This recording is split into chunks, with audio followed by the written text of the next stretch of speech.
Chapter 526. The sun is blazing. Walking in the dense forest, Lin Luoran is completely lost. Damn it, the snake monster is not so kind. It plays games with her, but all the factors are disadvantageous. It has been staring at her wrist. In the end, what it takes away is not the bead, but the 6 jade plates in her hand. In this way, she loses the opportunity to teleport out of the secret land at any time.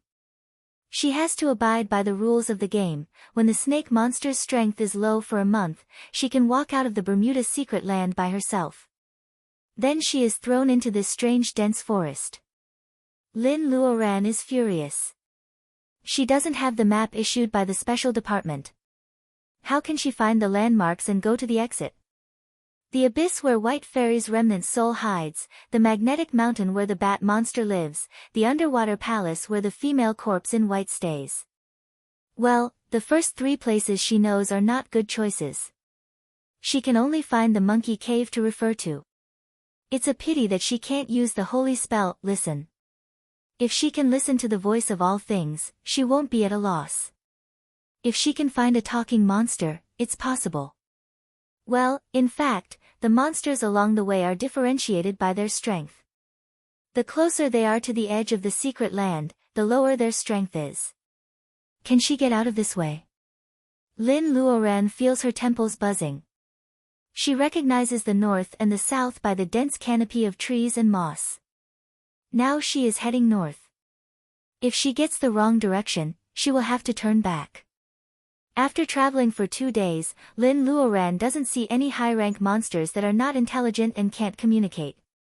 They all seem to have similar strength and can speak human language. Lin Luoran doesn't know if she can find them.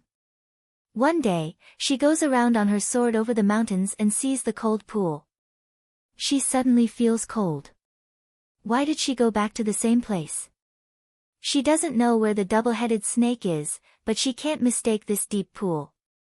It involves the same, female corpse mystery, as White Fairy. As soon as she enters the secret land, she subconsciously rejects White Fairy. However, at this moment, she still can't help talking to her. As soon as White Fairy gets out of the space, she checks the distribution of mountains around and her face changes. This is a natural magic circle. Not to mention Lin Luoran, if she guesses right, even the snake monster itself can't get out of this magic circle. Lin Luoran's face is a bit pale. It tricked my jade pendant and sent me out? White Fairy shakes her head. You don't have to worry about this. Without signing the blood contract, the monsters in Lost Land can't go out even if they have the jade plates. White Fairy knows the Lost Land better than ordinary cultivators. Lin Luoran once read about it in an incomplete ancient book in the Misty Peak Book Pavilion. The Lost Land is a space created by ancient powerful people to imprison ferocious monsters and devils. No matter how many generations the monsters are imprisoned in the Lost Land, they have to sign a blood contract with human cultivators to get out. Seeing that Lin Luoran is worried about losing the jade plates, White Fairy thinks for a while and decides to keep it a secret for now. The probability of gathering 12 jade tokens was too small. Saying it out loud would only cause worry. Fairy, do you have a way to break through the illusion array? White Fairy grits her teeth. The success rate is very small. Even if I can take you out, the location is not accurate. Who knows where we will end up? Seeing that Lin is confused, White Fairy thinks for a while and tells her. 1,000 years ago, I was plotted against and survived to this day with the voice of a remnant soul. My primordial spirit is incomplete and I lost a very important memory. Lin Luoran's heart skips a beat. She immediately thinks of the female corpse in white in the underwater palace. She continues to listen calmly. White Fairy herself is also confused. The Lost Land opens every 100 years. I have been here more than once. Now I have to take you out of this illusion array. The destination is uncertain. Maybe we will fall into a more dangerous place. You can't determine the scope. White Fairy shakes her head. That place may be the nest of a monster, or the bottom of the abyss that you have been to, or the exit. Gathering vitality cultivators like us would plant spiritual mind seeds in strange places. If the seeds are intact after so many years, we will appear in a place that I have been to in the past. Lin Luoran hears this for the first time. She is amazed. It is a good idea to leave spiritual mind seeds as road signs. The spiritual mind seeds belonging to gathering vitality cultivators are useless to others. Lin Luoran nods in approval. White Fairy spreads out her palms. Thousands of streams of light fly out of her palms. Like accidentally blowing away a glowing dandelion, the streams of light scatter and disappear in front of her in the blink of an eye. White Fairy doesn't show joy until a beam of white light comes from afar. Let's go. White Fairy has used the 10,000-year hollow azurite very luxuriously. Her soul of departed can already grasp the real thing. Her palm on Lin Luoran's wrist is cold but not disgusting. Keep going in this direction. Don't stop and don't look back. Then we can get out of the illusion array. Do you understand? White Fairy says solemnly. Lin Luoran nods solemnly. White Fairy drags Lin Luoran and rushes through the dense forest.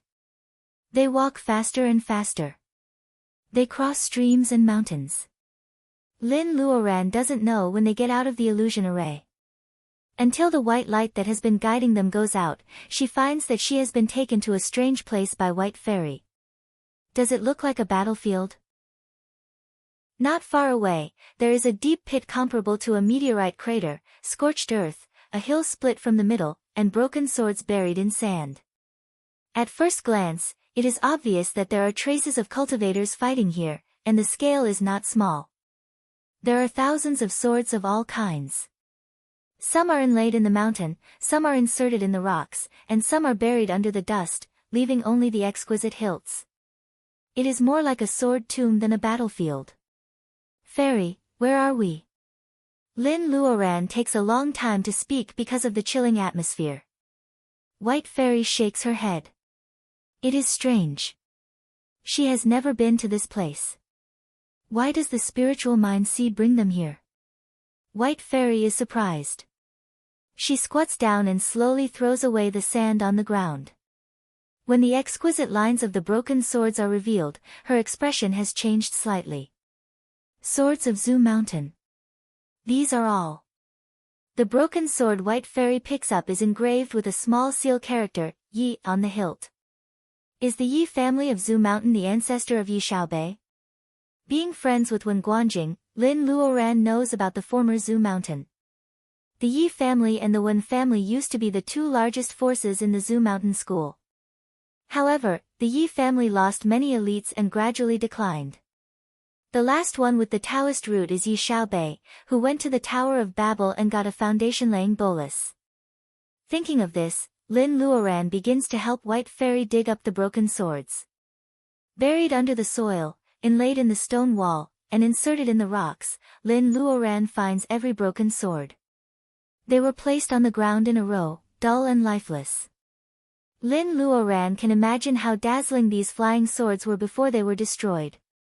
There are 842 broken swords, and more than 70% of them are engraved with the word Yi. 2 of them are engraved with the word Wen. The elites of the Yi family all died here. White Fairy is holding an ordinary broken sword in a daze. When her jade-like fingers touch the sword, she is even trembling. Lin Luoran has never seen White Fairy like this. Sadness and despair envelop this graceful beauty. The owner of the broken sword in her hand must be a very important person to her. Zu Mountain is a school of swordsmen. For cultivators of Zu Mountain, flying swords are not ordinary magic weapons. Although they are not so powerful that people die when the sword is with them, the countless broken swords still indirectly show the tragedy of the battle. Lin Luoran suddenly thinks of the murals in the underwater palace. The bride wearing the sword of bright snow. Does this ordinary-looking flying sword belong to the bridegroom? Is the bride White Fairy? Broken swords don't necessarily mean anything. Fairy, there is not a corpse here. White Fairy's gloomy eyes light up. Lin Luoran is right. Broken swords don't necessarily mean the death of the person. In the worst case, even if the person lives as a remnant soul, there is always hope to meet again. At the end of the distant mountain, the double-headed snake raises its head from the cold pool. It stares at the direction where the two people leave and sneers. Chapter 527. White Fairy is silent for a long time. In the end, she only hopes to take the most ordinary broken sword with her. Lin Luoran thinks about it and digs a big pit. She buries all the other damaged flying swords and builds a real sword grave. There are many traces of the battle. However, as Lin Luoran said, there is no corpse. If the sword was swallowed by a monster, it would not be so clean. If the cultivators of the Shu Mountain sect collected the corpses and left the broken swords where they were. Did someone destroy the corpses, or were the swordsmen who participated in the battle still alive at that time, but something unexpected happened and they couldn't find their flying swords? Either way, the truth is buried in the dust of history. Lin Luoran may never know. Taking the broken flying sword that White Fairy cares about, they go on their way again. White Fairy's condition is stable now. She takes the initiative to talk about the past. In the past, she had a Taoist companion surnamed Yi. He was a genius of the Yi family of Zhu Mountain in 100 years. He had the Taoist root of single nature. The first time they met was in this secret land. At that time, he was just a bearing essence cultivator, and she was still struggling in the laying foundation period. They were both juniors who followed their masters to see the world. The world of cultivation had a clear hierarchy. Zhu Mountain was the top school at that time. Although White Fairy was a personal disciple of Misty Peak, there was a big gap between her and the male cultivator surnamed Yi in terms of status and personal ability.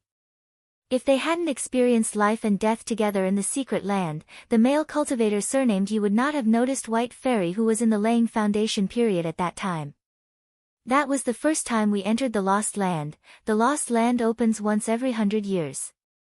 As the two knew each other, they entered the secret land together several times after that. Something happened to White Fairy in the 3rd year of Emperor Zhou of the Tang dynasty. Wu Mei, of the Joy School, usurped the vitality of the human emperor and went to the mortal world to be the female emperor. White Fairy was in the later stage of gathering vitality at that time, while the male cultivator surnamed Yi was about to reach divinization. There hasn't been a divinization cultivator in the world of cultivation for many years.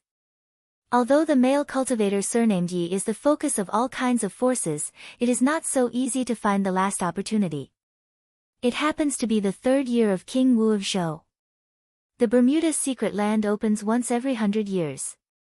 For this lost land that has never been explored by people, it is full of dangers, but it also means that it is full of opportunities. The male cultivator surnamed Yi invites White Fairy to come to secret land. He promises to his Taoist companion, who has known him for hundreds of years, that if he fails to reach divinization this time, he will become her Taoist companion. Even if he succeeds in divinization, he has to wait for White Fairy to enter the divinization period. Then the two of them can break the void and ascend together. Faced with White Fairy's persistence for hundreds of years, the male cultivator surnamed Yi finally makes a decision to stop for her. There is a word, Zhao, in his name, and there is a word, Shui, in my name. Therefore, the bright snow you got is a token of love made by mermaids' tears from all over the South Sea after he gathered vitality. Lin Luoran suddenly realizes that the double-headed phoenix hairpin is a token of love between White Fairy and her Taoist companion. She was complacent when White Fairy showed her trace. However, she never thought that it would be so difficult to make White Fairy, who has the determination of the later stage of gathering vitality, show her trace except for the token of love, which is very important to female cultivators. White Fairy touches the broken sword and smiles. Do you know how happy I was when I saw you fall into the abyss? At that time, I wanted to possess you. However, your aptitude was so poor that I couldn't do it. Lin Luoran touches her nose and smiles embarrassedly. She and White Fairy have been scheming against each other since the beginning. It is good for her to talk about it now. White Fairy thinks that the reason why she gave up on possessing Lin Luoran at that time was that Lin Luoran's aptitude was too poor.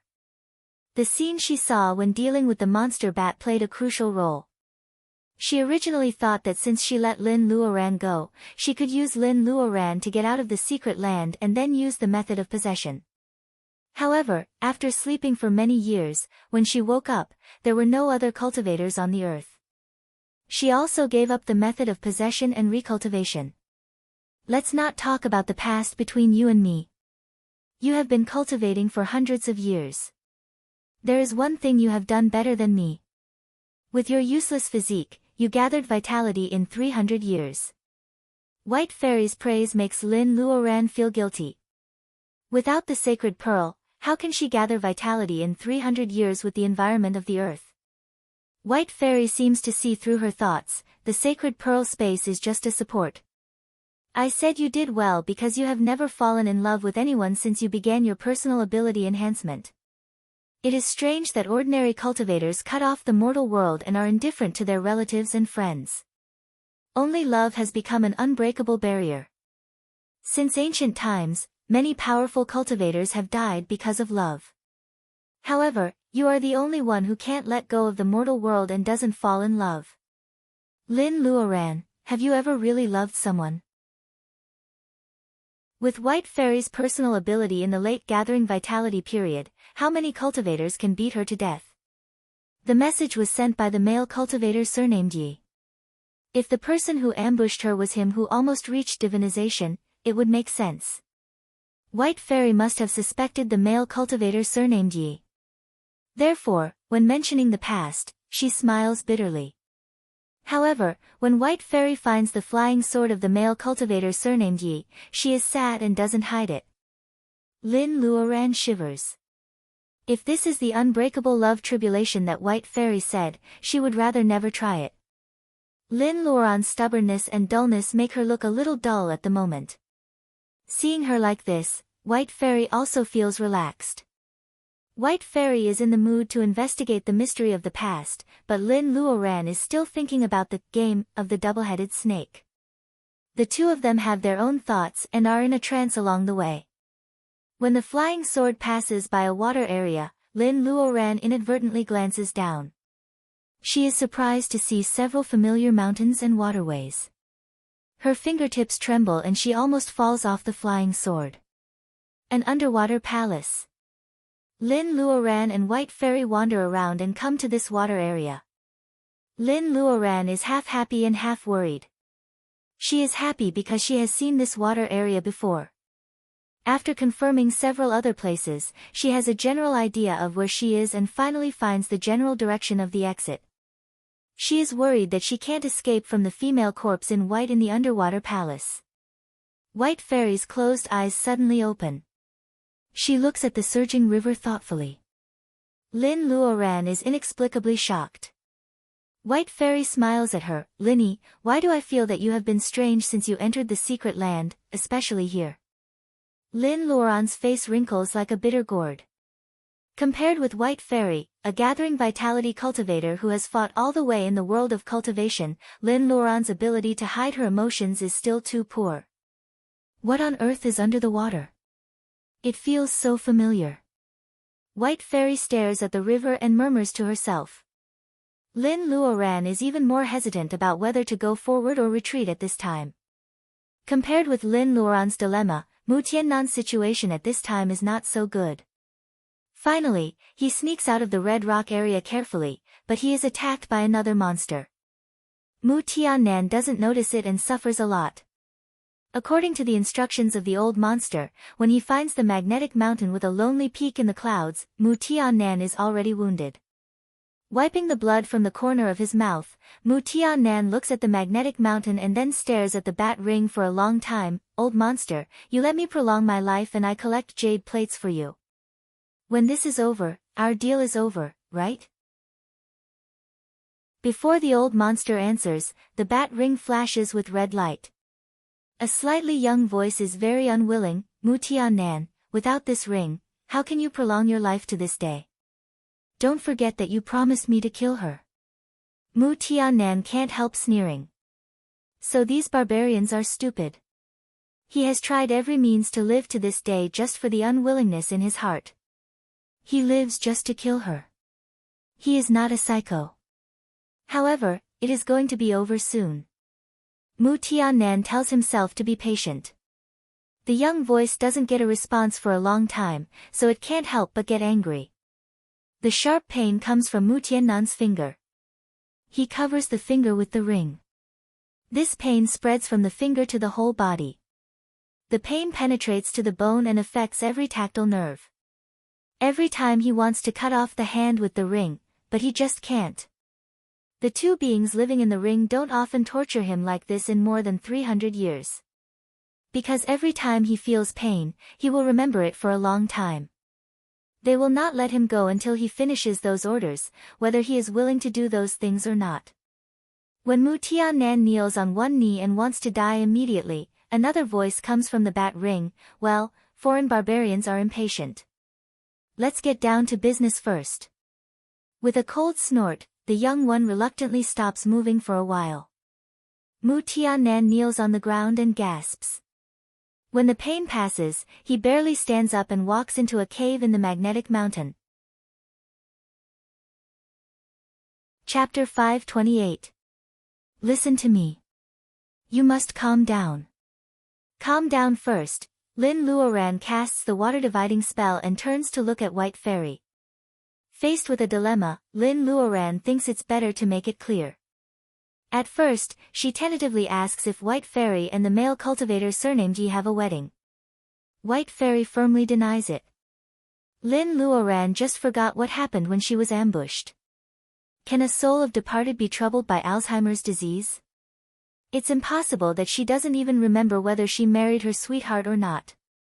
Therefore, Lin Luoran makes up her mind and tells her about the mural in the underwater palace. Therefore, White Fairy, who used to curse people in classical Chinese, is furious. Exposed White Fairy is very difficult to deal with. Lin Luoran feels that facing the anger of a lady is as stressful as facing a big monster. White Fairy insists on going to the underground palace, but Lin Luoran doesn't say no. Anyway, she is not a rookie in the level of training Qi who can be bullied easily. She can't deal with the snake monster, but she can't be bullied by any human or ghost. Lin Luoran is also very curious about who the female corpse in the Crystal Palace is. Even if it is a trap, it is better to uproot it than to keep a time bomb around. Lin Luoran comforts White Fairy. She thinks to herself that White Fairy, who is both a teacher and a friend, should not let her down. After more than 300 years, the stone path under the bluestone steps is still intact. White Fairy is one step ahead of Lin Luoran. At this moment, she has reached the first mural. There were several peaks shrouded in clouds and fog, pavilions hidden in the green hills and clear waters, cultivators in ancient costumes were either drinking under the pine trees, fishing by the stream, meditating, or competing with each other in swordsmanship. A boy in black was shuttling through the forest with a medicine basket on his back, and a maid in pink was feeding the red-crowned cranes. Every movement, every flower, and every plant, the lines were simple but vivid, restoring the scene of the Mount Shu sect in the past. Facing the magnificence of Zhu Mountain in the past, this mural brought a huge impact to Wenguanjing. However, for White Fairy, it is the scenery she used to see. Her attention is mainly on the second mural. That grand wedding in the world of cultivation. White Fairy looks at the back of the newlyweds. She is trembling. It's ridiculous that I can't remember that I was a bride. But that back is mine. Even if she could mistake him for someone else, couldn't she see his own back? I know a friend from Shushan. He said that Shushan has no records of this wedding. Lin Luoran thinks what Wenguanjing said back then may be useful to White Fairy, so she mentions it hurriedly. White Fairy sneers, no wonder you used to ask me if I had Wushuang's sister. Of course, there is no record of something that has never happened. Or all the people who attended this wedding are dead. As soon as she finished speaking, both of them fell silent. They both thought about the sword tomb that they had collected 2 days ago. The Shushan sword cultivators of the past were truly nowhere to be seen, dead or alive. White Fairy doesn't stop at the third mural. After Liao tells Lin Luoran about the spiritual world, she no longer cares about where the gathering vitality cultivators went 1,000 years ago. However, the fourth mural that is erased makes White Fairy sneer. After the stone path, there was the stone door with the wooden Pai Shio sculpture. White Fairy is surprised. Come here. Draw a blood figure to suppress it. This is the second time Lin Luoran comes to this place. She finds that the eyes of the two Pai Shio wood carvings are lively, just like living creatures. It reminds her of the painted sculptures of the Xiaoxiang and Xiangfei on Mount Jun Island. Lin Luoran doesn't know how to draw figures, but White Fairy can. After thinking for a while, Lin Luoran follows White Fairy's instructions. The moment she bites her middle finger, the eyes of the Pai Shio wood carvings are full of vitality, as if they are about to come to life. She quickly draws two blood figures in the air and puts them into the body of the Pai Shio. The lively wood carvings become dull. White Fairy nods. She is very satisfied with the figures she draws. However, this is not a good time to explain. Lin Luoran always thinks that these blood figures are very similar to the yellow figure lines that the crazy Taoist pasted behind the painted sculptures of the Xiaoxiang and Xiangfei. The difference is that one focuses on life and the other focuses on killing. White Fairy even has the introduction of Swords of Shushan. Of course, it is easier for her to know a few spells of inhibition. The stone gate opens slowly without any effort. The underground palace of the Lotus Pool, which is big enough to accommodate 1,000 people, appears again.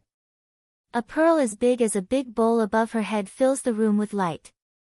The Lotus Pool is still the same, but the former blue waves give off a foul smell.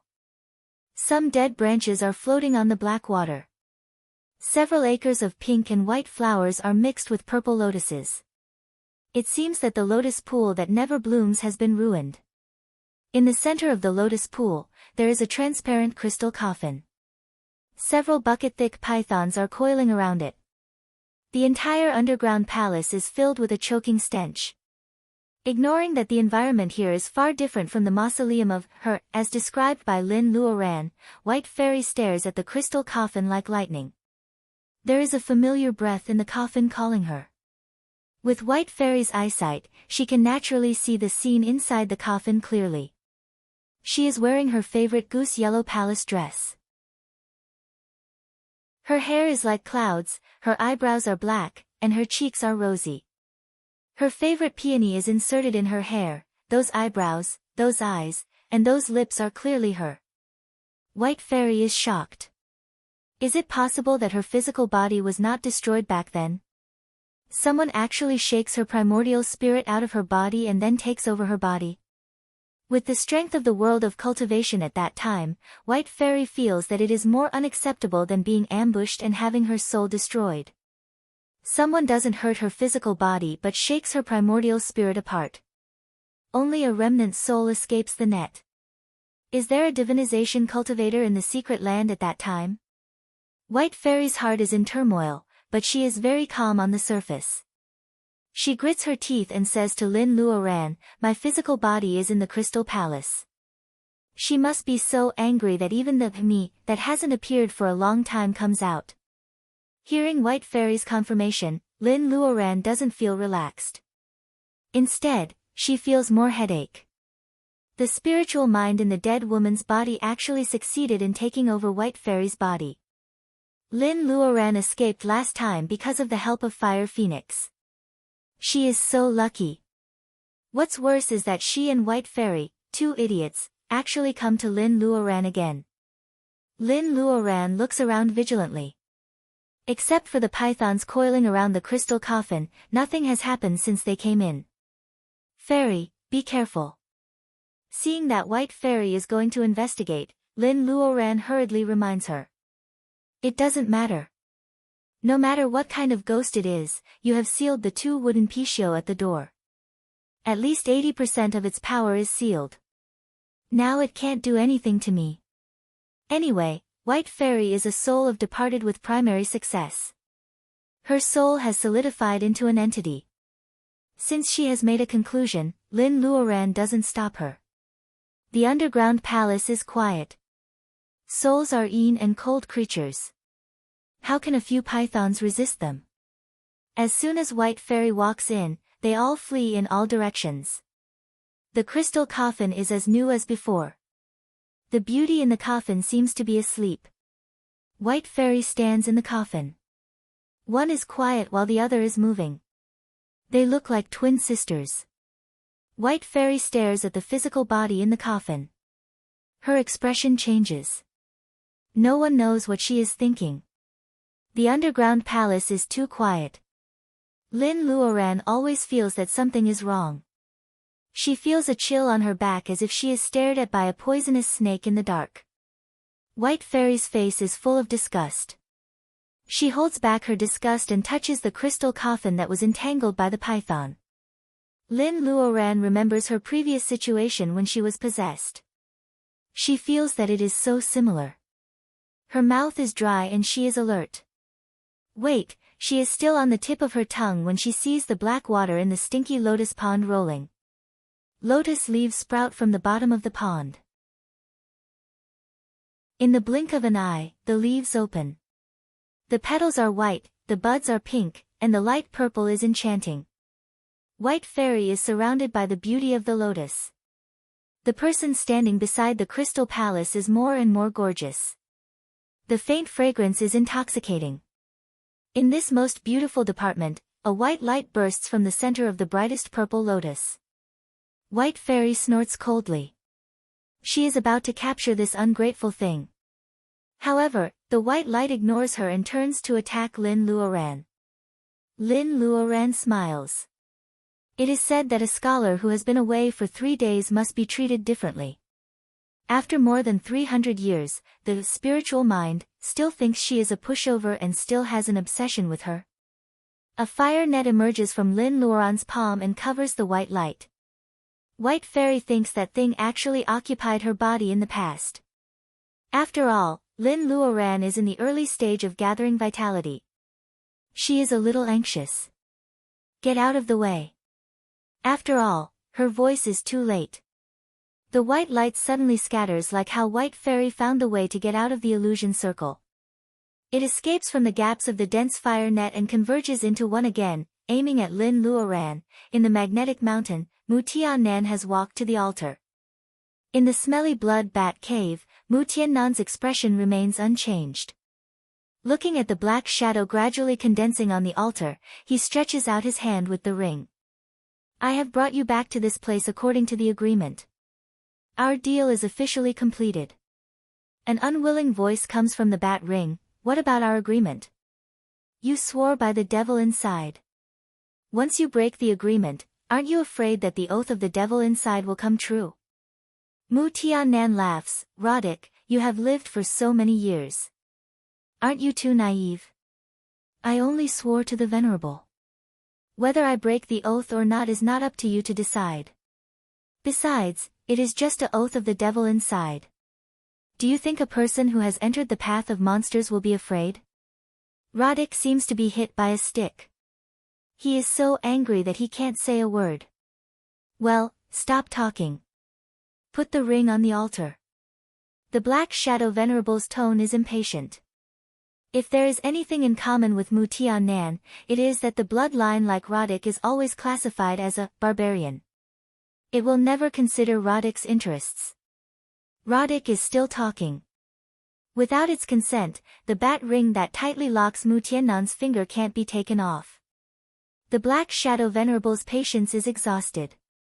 He simply takes over the ring. It was so painful to wear the ring. Now it will only be more painful to take it off. Chapter 529. The seemingly ordinary bat ring is attached to the finger, but countless red thorns finer than hair extend out. These thorns are densely covered with the ring. There are exactly 206 thorns, which are the same as the number of human bones. Every red thorn is closely connected to Mu Tiannan's bones. These red thorns give him a long life, but every time the pain occurs, it can also kill him. The bat ring is being peeled off. After more than 300 years, those thorns are almost integrated with Mu Tiannan's bones. Now if he wants to peel them off again, the pain is more severe than gouging his flesh. It is like taking out a part of his bones by force. Mu Tiannan's bloodless face is frighteningly pale. There are beads of sweat bigger than soybeans on his forehead and behind his ears. His eyes are dark. With his ragged clothes, he looks very miserable without the noble air he had before. However, in the process of the bat ring slowly peeling off, even if he is in great pain, he can still find the sincere joy on Mu Tiannan's face if he looks carefully. Since he has been against the rules of the world of cultivation, he has practiced the arts of monsters with the body of a human. Although the bat ring makes him improve his personal ability by leaps and bounds, it is really a shackle for Mu Tiannan. At that time, he went to another country. If there is no accident, he will be buried in the yellow soil after a few decades. It is better to live to his heart's content. He remembers that he lived a drunken life for a few years until he met Roddick of the bloodline in an underground bar in New York. Roddick is very hostile to Huaxia people. He follows him out of the bar just to suck his blood. The mantis stalks the cicada, unaware of the oriole behind. The old monster who has been hiding in the bat ring for several years wakes up and chooses Mu Tiannan, who is in a pool of mud. Do you want to get immortality? A trace of clarity flashes in his drunk eyes. Get immortality? Probably nothing in this world is really immortal. He just heard that the person has gone to a dangerous place again and it is uncertain when she will return. The difference between mortals and cultivators is that time is never equal. Maybe when she comes back, he will be drunk and stinky. So Mu Tiannan smiles. Immortality? I don't care. If you have a way to make a waste cultivate, we can talk about it. In just a few words, he had sold himself to the devil. Using the body of a human to cultivate as a demon, henceforth it would no longer be part of the human path. It wouldn't be counted as the demonic path, and it wouldn't be counted as the demonic path either. It would inevitably be rejected by the cultivation world.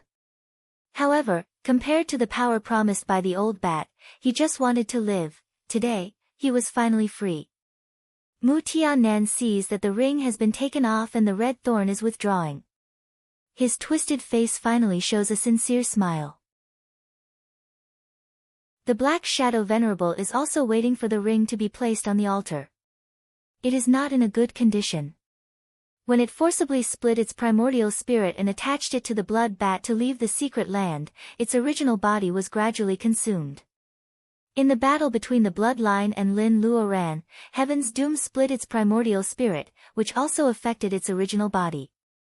The sacred bat ring of the barbarian vampires saved it, but at the same time, it split its primordial spirit.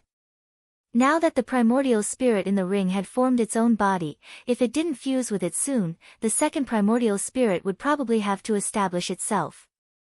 It knows everything that happened to the second primordial spirit, including the fact that it took great pains not to directly enjoy the fruit of Mu Tiannan. Instead, it asked him to collect 12 jade plates and return to the secret land. They came from the same source, so of course they had the same thought, devouring. It wanted to devour the strengthened second primordial spirit, and the second primordial spirit certainly wanted to devour the main primordial spirit while it was weak. The bat ring is placed on the altar, and the red thorn has not completely faded. The altar is to trap the Black Shadow Venerable, so it certainly can't allow the second primordial spirit to jump around. Whether the second primordial spirit is willing or not, the power of the altar forcibly combines it with the main primordial spirit of the Black Shadow Venerable. A black shadow is drawn out of the bat ring by the altar, and the battle between the two primordial spirits is about to begin. Mu Tiannan, who almost collapses to the ground in pain, grits his teeth and smiles. The ring has been placed on the altar. What's the point of holding me? The Black Shadow Venerable has no time to talk to him. Roddick, who has been suppressed by the second primordial spirit, finally has a chance to grin. Can't you see? Yellow-skinned monkey, from the beginning, you are the body furnace raised by it. You are the body prepared for its primordial spirit. How can it let you go so easily? As expected, Mu Tiannan's face changes greatly. Roddick is very happy. It is about to make some more sarcastic remarks, but it doesn't find the smile in Mu Tiannan's eyes when he lowers his head. I knew it. His voice is gentle and quiet, and his pale face is flushed with excitement, which makes him look like a down-and-out noble. Although his clothes are ragged, he is still in good spirits. Yes, when he made a deal with the devil, he knew that once he chose to be black, he would not be allowed to quit easily. Therefore, he had long expected that one day he would pay a heavy price for his freedom. The Black Shadow Venerable notices the abnormality of Mu Tiannan's mood, and the second primordial spirit also notices its momentary distraction. It wants to take advantage of his weakness to kill him. The second primordial spirit feels that this is a one-in-a-million opportunity, so it launches an attack. The Black Shadow Venerable doesn't take it seriously. The second primordial spirit has only been separated for a few years, and it wants to rebel under its nose? It is really whimsical. However, the Black Shadow Venerable thinks that Mu Tiannan has nowhere to escape, so he also chooses to attack at the same time. The thorn of the bat ring is still connected to his bones. Mu Tiannan knows that this is his only chance. The ring can't be taken off, so the only choice he has is to sacrifice himself to save the king. A rain of blood sprinkles down, and Mu Tiannan's figure has disappeared in an instant. In the pool of blood on the ground, there was an arm that was cut off at the elbow. The slender knuckles were still connected to the bat ring on the altar by red thorns. The strong smell of blood made the blood bats restless and fluttering around. The Black Shadow Venerable, who is fighting for control with the second primordial spirit, is stunned. The second primordial spirit is also stunned. After fighting for control, they certainly need a body to leave the Lost Land with the help of the 12 jade plates. However, the chosen body is willing to abandon an arm and run away regardless of the remaining blood poison in its body. Things become a little troublesome. Roddick laughs complacently in the ring. The yellow-skinned monkey tricked it, and the old bat, which is occupying the nest of a sparrow, doesn't get any benefits. How can it not be proud? The Black Shadow Venerable is fighting with the second primordial spirit while ejecting a black smoke. The bat ring is corroded and sizzling. Roddick's laughter is fading. It whispers to itself, "Crystal, look, they will kill each other." Of course, Crystal can't hear it. Roddick's voice is blown away by the wind and is almost inaudible in the sound of the bats flapping their wings. Crystal died in the heaven's doom caused by the old bat, and Roddick also died in the hands of the old bat. Maybe this is the ill-fated relationship between the Western bloodline and the Eastern bat monster? The Black Shadow Venerable kills the talkative Roddick and waves his hand. Tens of thousands of blood bats fly out of the endless cave together and follow the smell of the broken arm on the ground. They cover the sky and the sun. Wherever they go, the monsters in the secret land run away and don't dare to face them. Mu Tiannan is already 100 miles away. If Lin Luoran didn't enter the secret land with him, he would have immediately teleported out of the Lost Land and destroyed the jade plate after cutting off his arm and taking off the ring, leaving the old monster in the secret land forever. However, Lin Luoran also comes in. Mu Tiannan smiles bitterly. He can't stop the blood from his broken arm. The blood poison is destroying his body. If he hadn't cultivated as a monster with the body of a human and had a strong body, he would have killed himself in pain when the blood poison broke out. Seeing that he can't stop the blood, he has to seal the tendons and veins in half of his body. The blood has stopped, but half of his body is almost paralyzed. It is very difficult for him to move. The pursuers will come soon, right? Bats have no vision and rely on sound waves to locate. The difference between blood bats and ordinary bats is that they are born with a keen sense of blood. On his way to escape, Mu Tiannan passes through 7 pools and 3 swamps. He has taken a bath 10 times. The last time, he jumps into a quagmire to completely cover the smell of blood. Then he removes a simple flight cabin that can only accommodate 2 people from the universal pendant hanging around his neck. He moves his feet and lies on it. When the cabin door is closed, it has been 1.5 hours since Mu Tiannan escaped from the bat cave. After 3 hours, he can finally treat his wound at ease. The simple flight cabin refers to its size. Mu Tiannan's storage pendant is only a few square meters in size. It is not easy to collect this flight cabin under the watch of the old bat and Roddick day and night. It is the latest simple flight cabin developed by the Advanced Galaxy Alliance using space technology. Its petite size gives it a faster speed. The outer cabin body of the new alloy will not be damaged by the claws of blood bats. It is not easy for Mu Tiannan to get such a flight cabin with his ability. However, it is worth it. The soft brush in the cabin gives Mu Tiannan an air bath and drains all the mud and dirty water out of the cabin. Then it disinfects and bandages him. Mu Tiannan lies in the cabin and hides himself. Then he chooses to search. The flight cabin disappears. The light screen is constantly flashing with analytical data. In this lost land where monsters are rampant and the clouds of doubt are everywhere, the analysis of data becomes uncertain. A large series of question marks often occupies the light screen. Mu Tiannan is different from Lin Luoran. Obviously, he is not ready to enter the lost land in a day. In addition to the jade plate that can transmit, he also painstakingly collects the secret land maps compiled by cultivators of various countries for many years.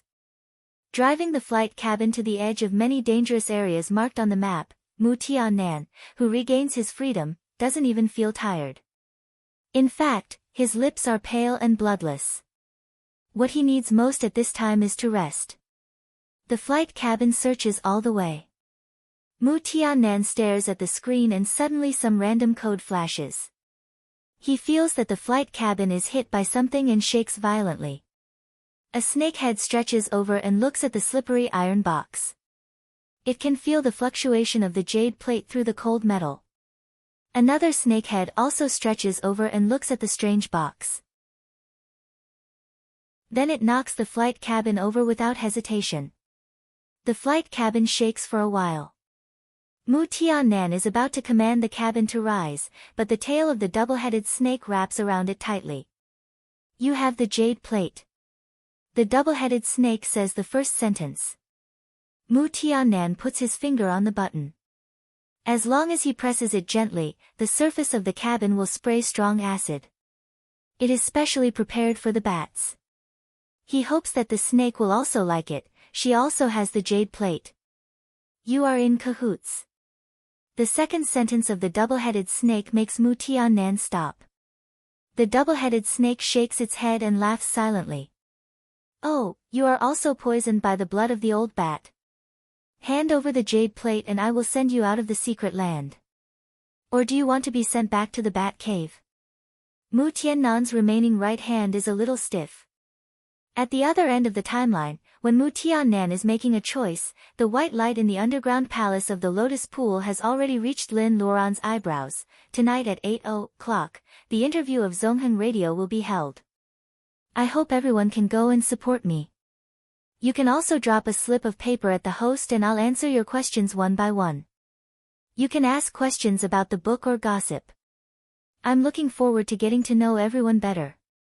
Meow, you don't need to log in to ask questions. PS, I heard that those who participate in the live Q&A may draw a Zongheng top-up card. Bao will talk about the new book. PS, the second update will be after the interview. Chapter 530. The white light comes and turns into a stream of light to escape from Lin Luoran's fire net. Lin Luoran is also a little surprised. She quickly sets a heavy fire wall in front of her. Fire is the most lethal thing to primordial spirit. However, this white light is not afraid. When it comes to Lin Luoran's eyebrows, it is hit by a beam of light from White Fairy. The white light falls to the ground and transforms into a beautiful woman in a palace dress like White Fairy. The only difference between the two is that White Fairy prefers light yellow spring clothes, while the primordial spirit hidden in the female corpse is dressed in white and looks flawless. Her every frown, smile, and move are no different from White Fairy standing beside the coffin. Lin Luoran doesn't know what kind of lucky chance she has experienced in the past 300 years. Her soul is as solid as White Fairy at first glance. White Fairy is so angry that she laughs. Who the hell are you? The woman in white picks a purple lotus by the pond and smiles. Look at the lotuses in the pond. They are all your favorite. He collected them from all over China. Look at the crystal coffin. It was taken from the ice layer 10,000 meters deep in the polar region. It can keep the body from rotting for 10,000 years. He went down the ice layer to find it. How many people in the world of cultivators deserved such treatment from Mr. Wu Ye? Look at my face carefully. It is a famous face in the world of cultivation. Don't you understand that I am you and you are me? The woman in white's words make Lin Luoran dizzy, but it seems that White Fairy is speechless. Seeing the confusion in White Fairy's eyes, Lin Luoran really wants to yell at the woman in white. What a psycho! They are not talking about true self now. However, she has heard from Liao that cultivators who have reached a certain level of personal ability can cultivate a second primordial spirit besides the first primordial spirit. However, that should be above the divinization period. White Fairy obviously does not meet the requirements. Who is the woman in white? Fairy, don't listen to her voice. White Fairy nods to Lin Luoran. She is also a soul of departed. Once she cultivates a soul, it will take her hundreds of years to achieve the primary level. In this case, if she wants to possess again, she can only give up hundreds of years of hard work and possess again as primordial spirit. Not everyone can make such a choice. Therefore, White Fairy knows that Lin Luoran just wants to teach her a lesson, not to take over her body. How could he tolerate the fact that an evil spirit that came out of nowhere had taken the form of him and even flaunted its might in front of him?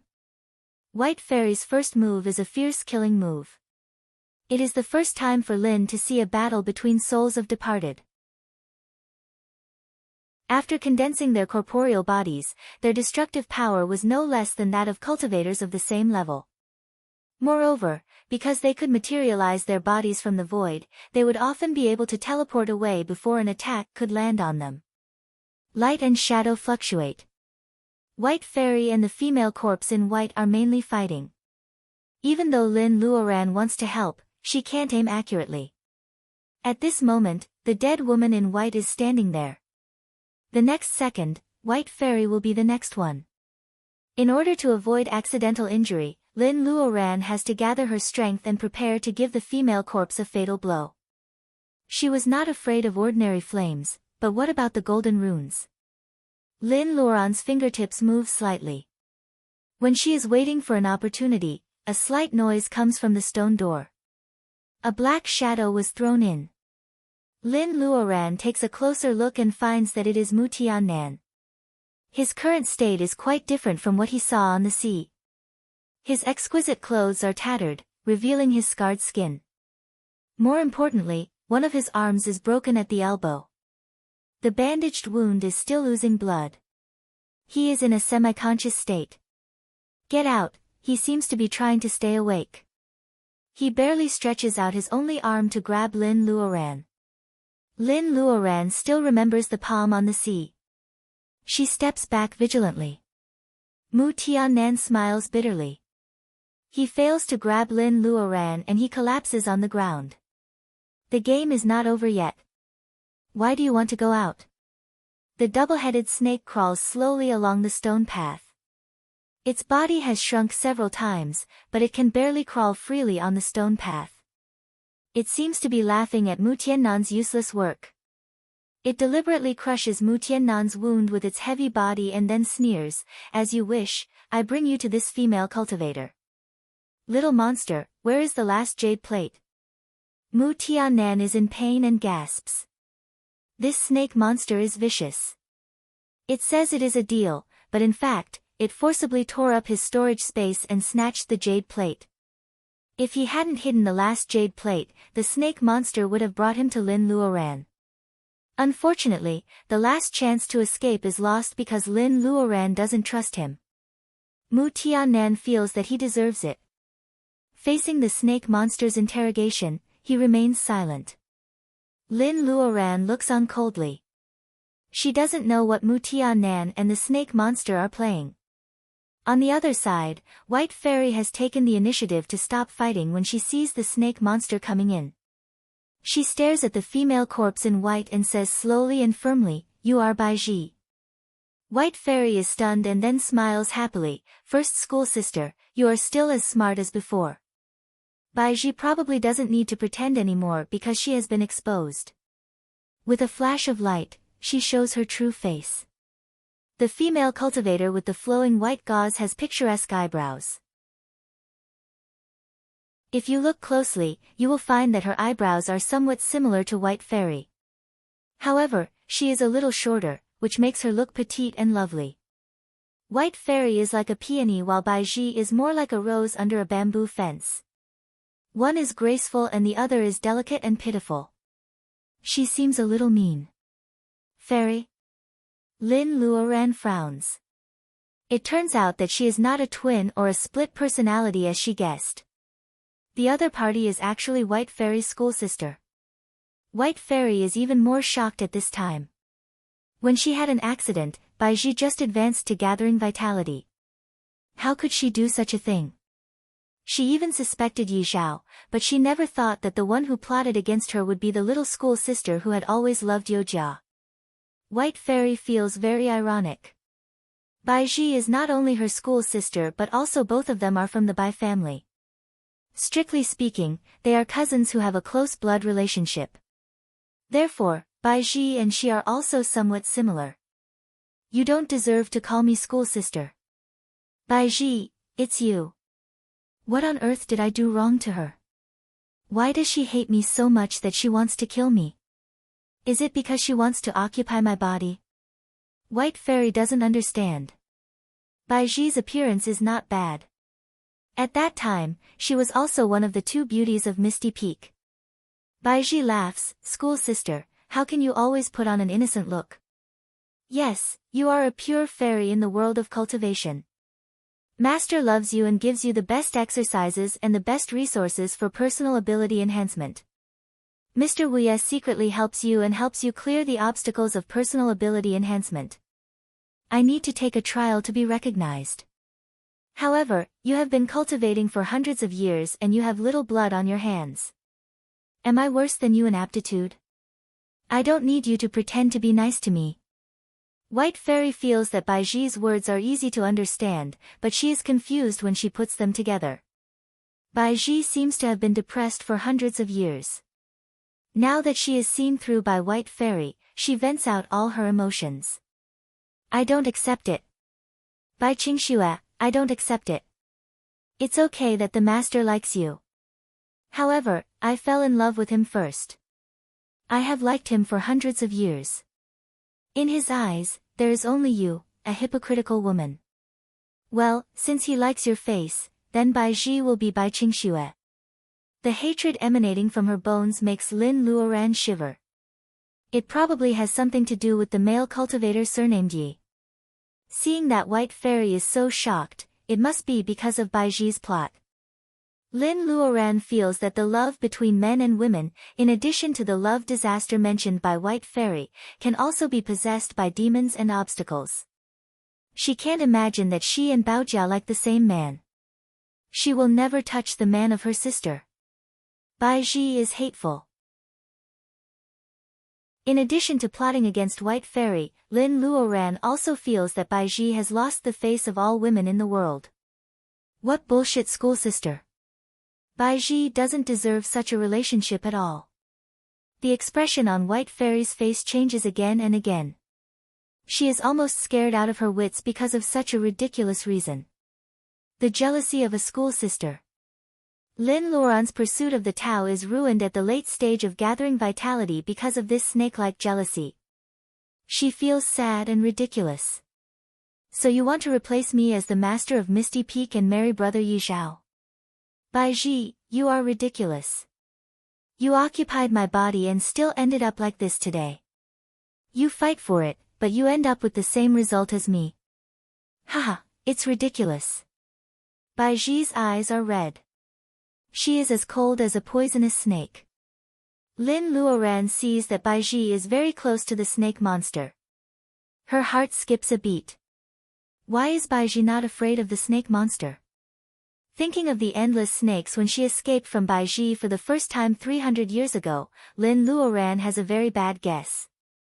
On the other side, Mu Tiannan tries hard to cheer up and approaches Lin Luoran little by little.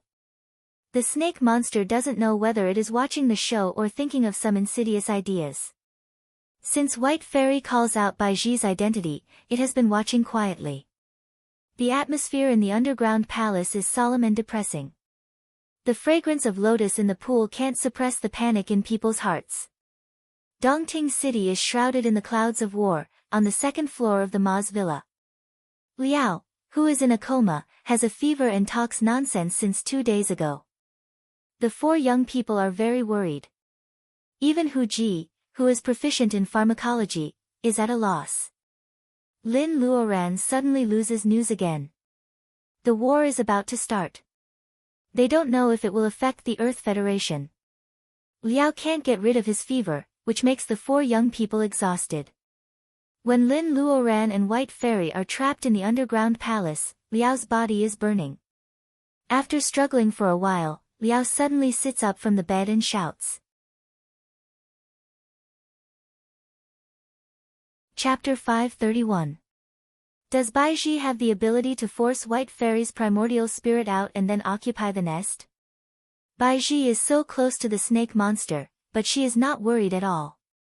Lin Luoran suddenly realizes that it is a lie to say that there is nothing going on between Baiji and the snake monster. Lin Luoran glimpses at Mu Tiannan on the ground.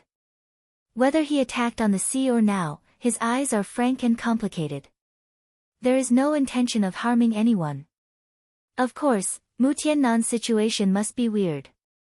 A mortal without the Taoist root can live safely to the new era. Obviously, the life-prolonging technology of advanced civilization can't explain it. The monster power in Mu Tiannan's body is also hard for Lin Luoran to ignore. She looks up and happens to meet the double-headed snake's eyes. The mockery in the snake's eyes is self-evident. Lin Luoran moves her eyes to Baiji and says slowly, "You have colluded with the monster for a long time before I entered the secret land for the first time?" "No, it should be before White Fairy, right?" Lin Luoran's tone is very sure, which finally makes Baiji look at her in surprise. Lin Luoran says again, "Not only that, the snake monster said it wanted to play a game. Let me make a bold guess. We are still in the game, right?" White Fairy adds, "The illusion circle is created by nature. It is too easy to get out. There is something wrong. The biggest problem is that they are still in the territory of the snake monster. Whether it is the previous twists and turns or the secret method to break out of the circle, everything they have experienced may be false." White Fairy murmurs to herself, "Is the sword tomb also false?" Lin Luoran feels that the sword tomb may be the most real among all the false. The most perfect deception should have 9 truths and 1 falsehood. Since the snake monster can't do this, of course, it must arrange the most real evidence. Something must have happened to Mr. Wu Ye. Otherwise, after Baiji took White Fairy's body and got everything she wanted, how could she be willing to let herself fall into this situation today? If Baiji hadn't found the sword of Mr. Wu Ye, White Fairy wouldn't have sighed. Lin Luoran herself wouldn't have taken the initiative to tell White Fairy about the underwater mausoleum. It was truly interlocking and pressing forward step by step. The snake monster and Baiji have just learned that White Fairy is still alive as a soul of departed. In a short time, they set up a seemingly real trap to tease Lin and White Fairy. "You spent so much effort just to lure us to the mausoleum?" Lin Luoran is confused. White Fairy looks at Mu Tiannan on the ground and suddenly understands. It wants to get the last jade pendant. After saying this, he looks at Lin Luoran apologetically. In a few words, he explains to Lin Luoran the record that the big monster trapped in the secret land can get out after collecting the 12 jade plates. When the snake monster asked for the jade plate, White Fairy didn't have a chance to express her opinion. It's useless to explain it to Lin Luoran later. However, White Fairy really doesn't expect that the snake monster actually finds Mu Tiannan. It seems that the snake monster has collected 11 jade plates. They are still standing here and dawdling, which probably has something to do with the last jade plate. White Fairy stares at the half-dead Mu Tiannan angrily. She blames him for leading the snake monster here and forming a two-sided attack with Baiji. However, she doesn't know that Mu Tiannan also wants to cry but has no tears. The moment he was thrown into the mausoleum first was the best time to let Lin Luoran out. Now even if he still hides a jade plate with him, how can he find a chance to let Lin Luoran out? A jade plate can only let one person out. Maybe a monster like him should stay in the Lost Land with other monsters. If he doesn't live, he will die. Mu Tiannan has already realized this. Since White Fairy has figured it out, Lin Luoran certainly can. Mu Tiannan hides the last jade plate. The only possibility is to save Lin Luoran. Otherwise, with the jade plate in hand, he can seize any fleeting opportunity to teleport out of the secret land. Why does he have to risk his life? Thinking of this, Lin Luoran looks at Mu Tiannan with a somewhat complicated expression. However, this is not a good time to talk about the old days. Baiji and the snake monster are staring at her fiercely. Lin Luoran doesn't know what they are planning. Lin Luoran may need time to prepare for the next trick. If she wants to escape, she needs more time. After thinking for a while, she takes the initiative to say with a bitter smile, looking at the current situation, you can't let us go no matter what. It doesn't matter if our souls are destroyed. You should at least know what happened, right? Before the snake monster speaks, Baiji has already covered her mouth and laughs. Baiji's plan to occupy the dove's nest is perfect. Maybe it is the most proud thing in her twisted life. White Fairy, the person she wants to show off the most, is the first one to bear the brunt. White Fairy is not dead and has changed to a soul of departed. Baiji needs to defeat this imaginary enemy. As soon as Lin Luoran finishes her words, Baiji has already started to talk. Lin Luoran listens to her and checks Mu Tiannan's status. Master Mu, can you hold on? Hey! She whispers to Mu Tiannan. Mu Tiannan's twisted face with blood and pain miraculously softens. Baiji, on the other hand, was proudly talking about the Millennium Residence. In Lin Luoran's understanding, it can be summed up as a story of, if you raise the rice, you will be grateful, but if you fight for the rice, you will be hated. An ungrateful girl named Baiji is brought into her school by her sister. The Bai family in the countryside has 2 gathering vitality cultivators. Before they have time to bless the descendants of the Bai family, Baiji has already plotted against the new head of Misty Peak. Baiji is 10 years younger than White Fairy. At the age of 17, she was introduced to Misty Peak by White Fairy, who went back to her hometown to visit her relatives. Because of her outstanding Taoist root, Baiji became another disciple of the head of Misty Peak. Because she missed the best time to enter Taoism, Baiji has a hard time every time she makes a breakthrough. The head of Misty Peak often asks her to go on adventures in order to make up for her mental state. Unexpectedly, the method of advancement specially designed for her is set off by White Fairy's smooth personal ability enhancement. Baiji has unconsciously become hostile to Baiji. White Fairy is her school sister and they are from the same family. White Fairy usually takes good care of Baiji. Baiji has a radical mind. She believes that it is because White Fairy feels guilty. She introduced her to Misty Peak too late to make up for it. Baiji doesn't think that when White Fairy first entered Misty Peak, she was also a child. Because of her hard work in personal ability enhancement, she laid foundation after 20 years. Then she was allowed to return to her hometown to visit her relatives. Before that, how could she have the opportunity to find out that her sister has the Taoist root and introduced her to Misty Peak? If there was hostility before, the real crack is obviously after the appearance of Mr. Wuye.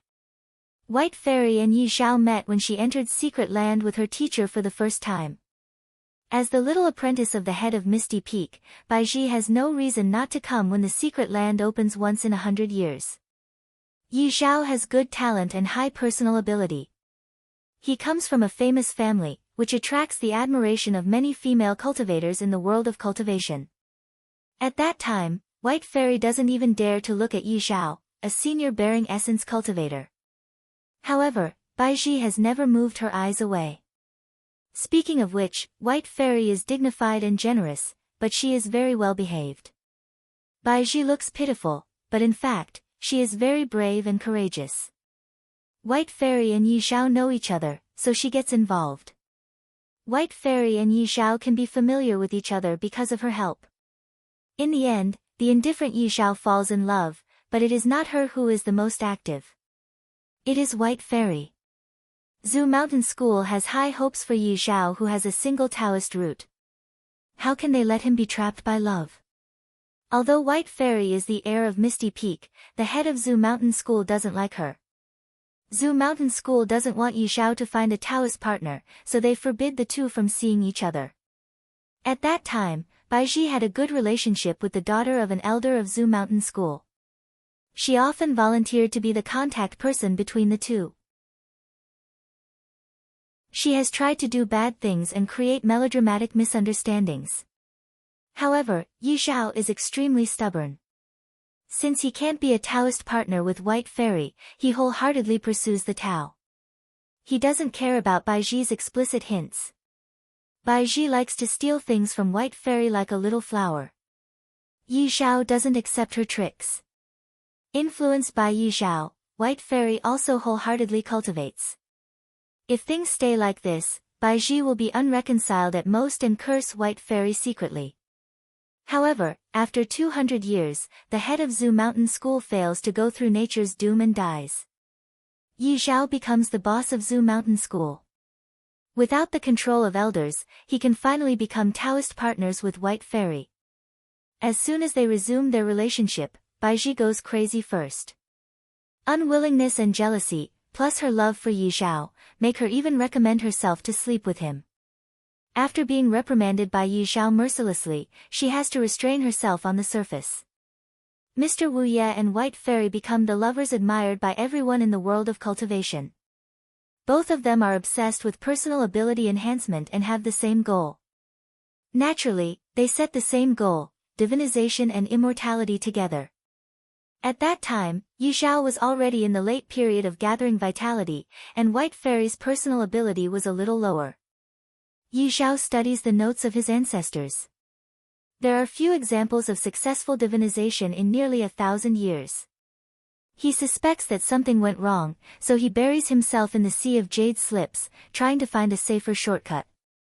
In the end, Mr. Wu Ye decided to sneak in. That is a bold idea of someone.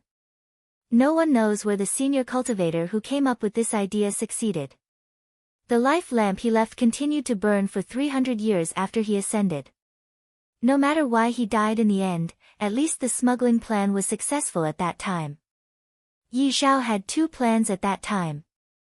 One was that White Fairy's personal ability enhancement went smoothly, and it would be best for them to divinization together. His personal ability has reached the last step before divinization. Excessive suppression will only make Heaven's doom more powerful and increase the chance of failure. Yi Xiao has to start the second plan at the same time, which is to investigate the node of smuggling. That node is in the center of Lost Land. The predecessor who succeeded in smuggling believes that the weak node between worlds must be in the extradimensional space between the two worlds. Lost Land meets this condition. It is said that in the center of Lost Land, there is an ancient mythical beast. The existence of the mythical beast is to block the node connecting worlds. Yi Xiao believes it, so he says to White Fairy that they will officially become Taoist companions and invites her to Lost Land together. Yi Xiao's words are full of hints, indicating that the two are likely to find an opportunity to ascend to immortality in Lost Land. White Fairy takes all the resources she has collected in her life and the important treasures of her school. After entering Lost Land, she entrusts the double-headed phoenix hairpin, Bright Snow, to Baizhi. If she can't go back safely, Baizhi will be the new palace lord of Misty Peak. However, White Fairy doesn't know that Yi Xiao's action of collecting ancient books and asking senior cultivators in Zhu Mountain have been seen by someone.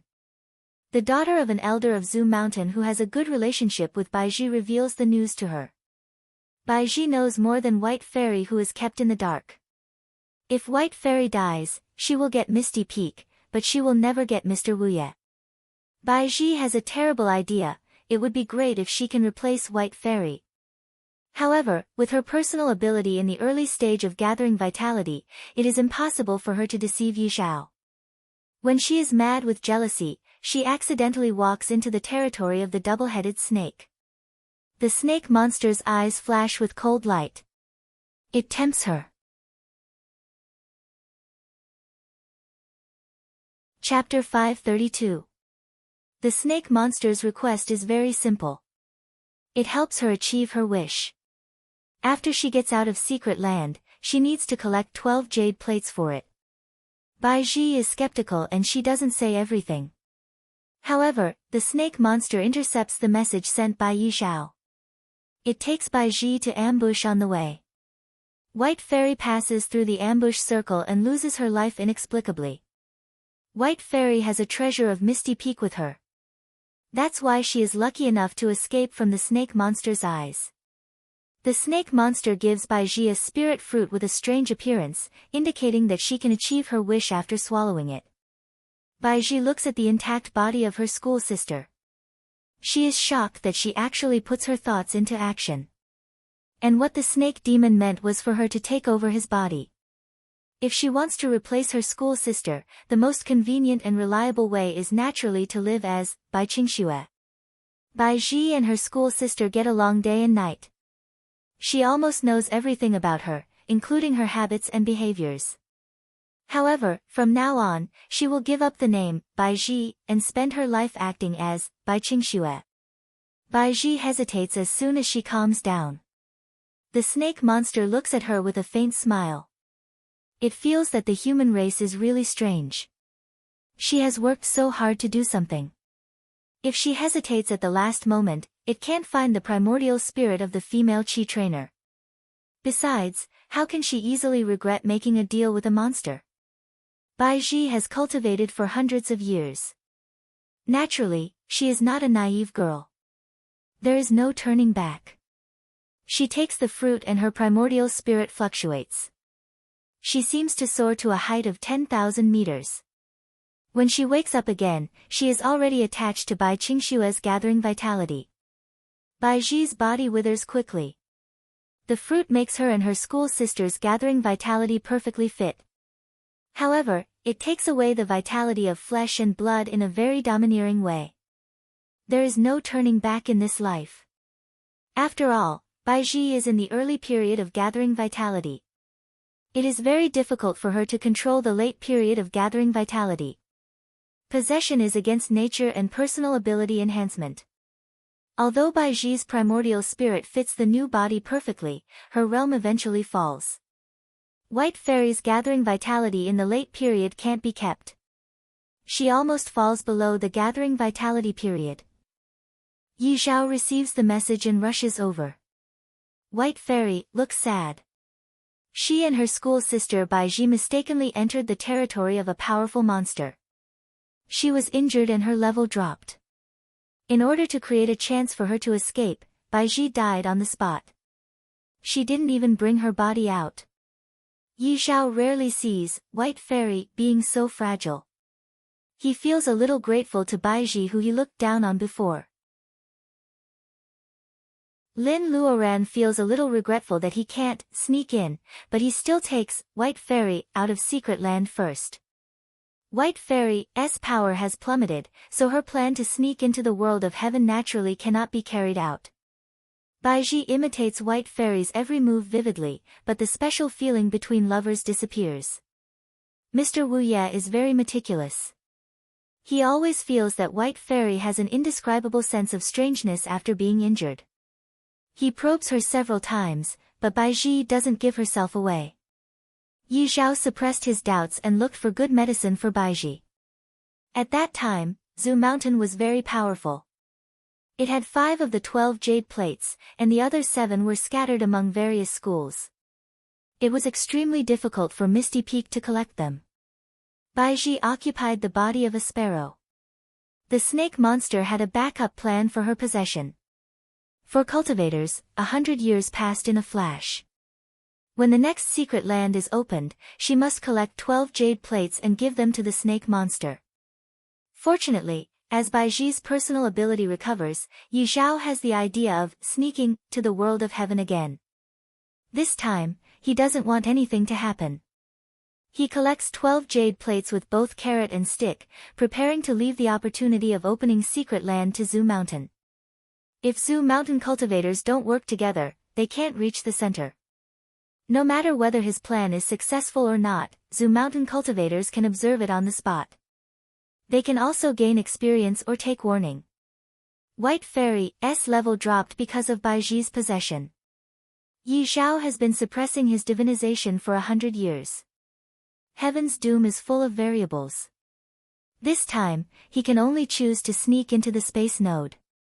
12 jade plates are gathered together after Zhu Mountain makes some concessions and compensations.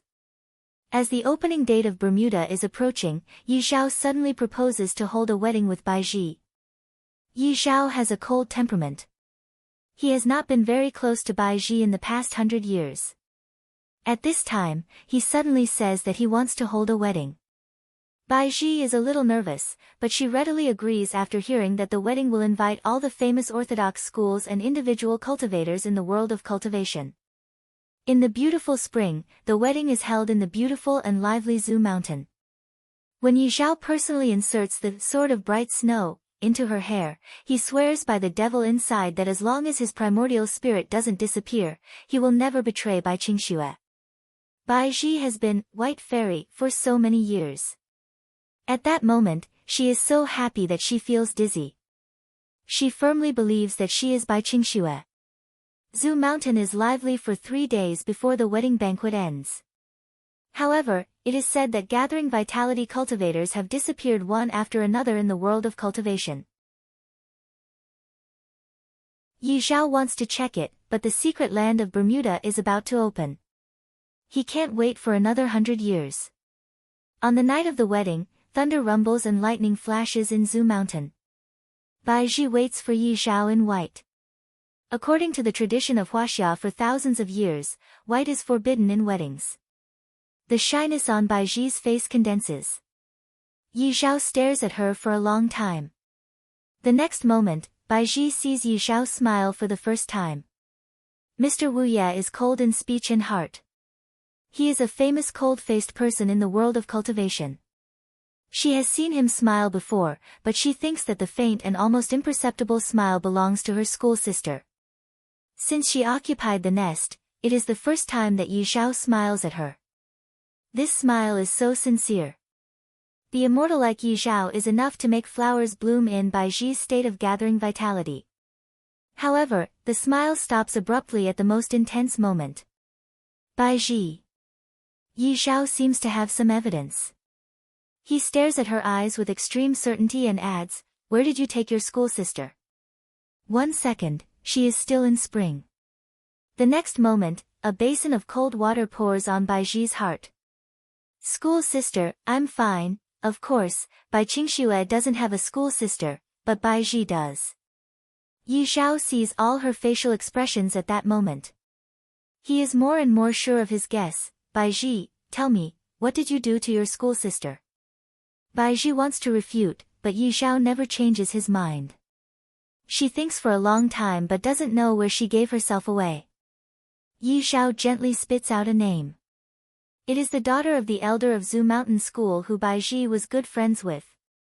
After Baiji occupied the nest, she doesn't dare to let Yi Zhao see her real body. However, the daughter of the elder of Zhu Mountain School regards Baiji as a real friend. She is very sad for her death. Baiji is afraid that the truth will be exposed. Naturally, she will no longer contact her former friend. However, she has been traveling between Zhu Mountain School and Misty Peak. She has been acting cautiously in front of Yi Zhao for a long time. It is inevitable that she will be careless on other occasions.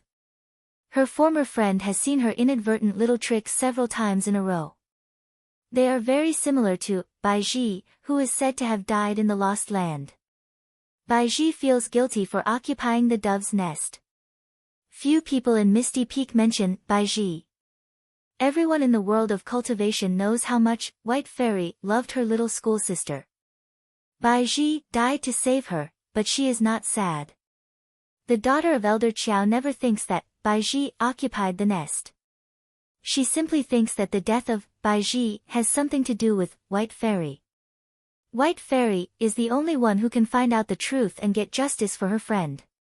She is investigating White Fairy, but Yi Xiao doesn't understand it either. The two forces surging in the dark of Zhu Mountain School collide. Comparing the two, how can Yi Xiao still not understand the truth? 100 years ago, what he brought back from the Lost Land was not his beloved Taoist companion, but Bai Ji, who had evil intentions. Bai Ji died because of the fall of the realm. The person who really died is Qingxue. Yi Xiao is powerful, but he can't bear this kind of blow in a short time. In order to send the injured, by Qingxue, to the upper land safely, he stayed in the human world for more than 100 years. It becomes extremely ridiculous. The anger of being deceived and the pain of losing his lover make Yi Xiao decide to hold this wedding. A cold-hearted person has no bottom line when he is heartless. Bai Ji wants the identity of Bai Qingxue and Mr. Wuye's Taoist companion, so he pushes her to the highest point.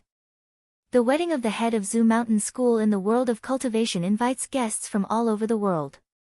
Yi Xiao regards the wedding as a gift for the real Bai Qingxue in his heart, so he is very serious in the preparation. The world of cultivation only thinks that this couple finally has a happy ending.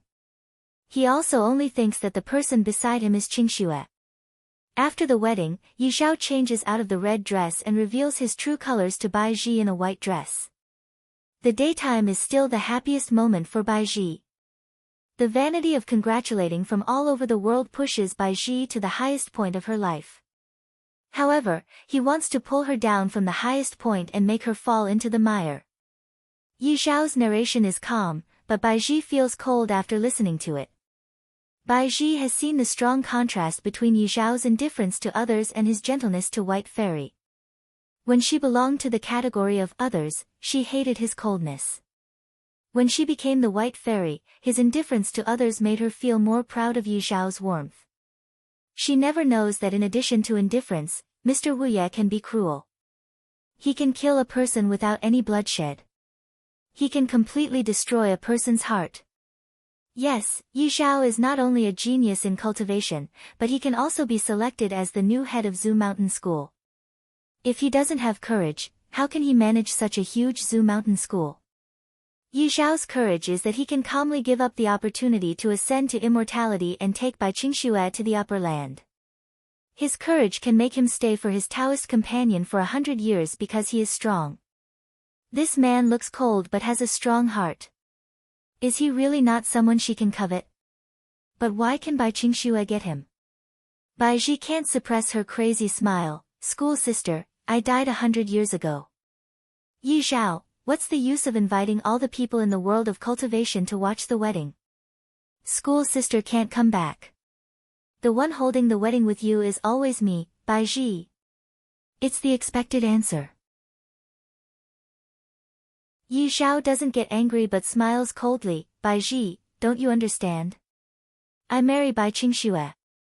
The entire world of cultivation is a witness. Qingxue is dead, and you will accompany her. The only thing I don't understand is that with your personal ability in the early stage of gathering vitality, how can you succeed in possession? But I will find the answer myself. Yi Xiao still refuses to ascend to immortality. Although it is dangerous to go through doom, in terms of personal ability, he can actually be regarded as the first person in the world of cultivation. He wants to deal with Bai Ji. The method of extracting her soul makes Bai Ji's expression change greatly. The pain of the primordial spirit being torn is thousands of times clearer than the pain added to the physical body. Bai Ji is in so much pain that she wants to die. With the state of mind of gathering vitality, she also wants to destroy her primordial spirit. Yi Xiao pulls out her primordial spirit and traps it with a group of strange fire. Bai Qingxue's current situation is very strange. She has a heartbeat and pulse. Her blood flows as usual, but she has no soul. She is a real living dead. He wants to find out the truth, but he also hopes for the 1 in 10,000 chance of survival. He personally goes to the extreme north and takes the warm ice jade, which is like a crystal. It can keep the body from decaying for thousands of years. He makes it into a crystal coffin and places Bai Qingshue's body in it. Gathering vitality cultivators who come to the world of cultivation disappear one after another. Although the storm has not affected Zhu Mountain, Yi Xiao doesn't know what the road to the secret land will be like. In order to leave a way for Zhu Mountain, he embroidered the general instruction of Zhu Mountain's sword on Bai Qingshue's dustproof treasure dress. Within a month, the world of cultivation spread the news that the new wife of the head of Zhu Mountain, White Fairy, the Misty Peak's palace lord, had a problem during cultivation. She was seriously injured and couldn't be cured. Head Yi personally invites the elites of the school to enter the secret land to seek medicine for White Fairy. Zhu Mountain's sword cultivators come out in full strength. They fly to the Sea of Bermuda on their swords. Yi Xiao opens the secret land with 12 jade plates in his hand. He places the coffin containing White Fairy's body in the underwater palace. He plants all kinds of famous lotuses in the world for her. He hopes that the fragrance of lotuses will accompany her every day.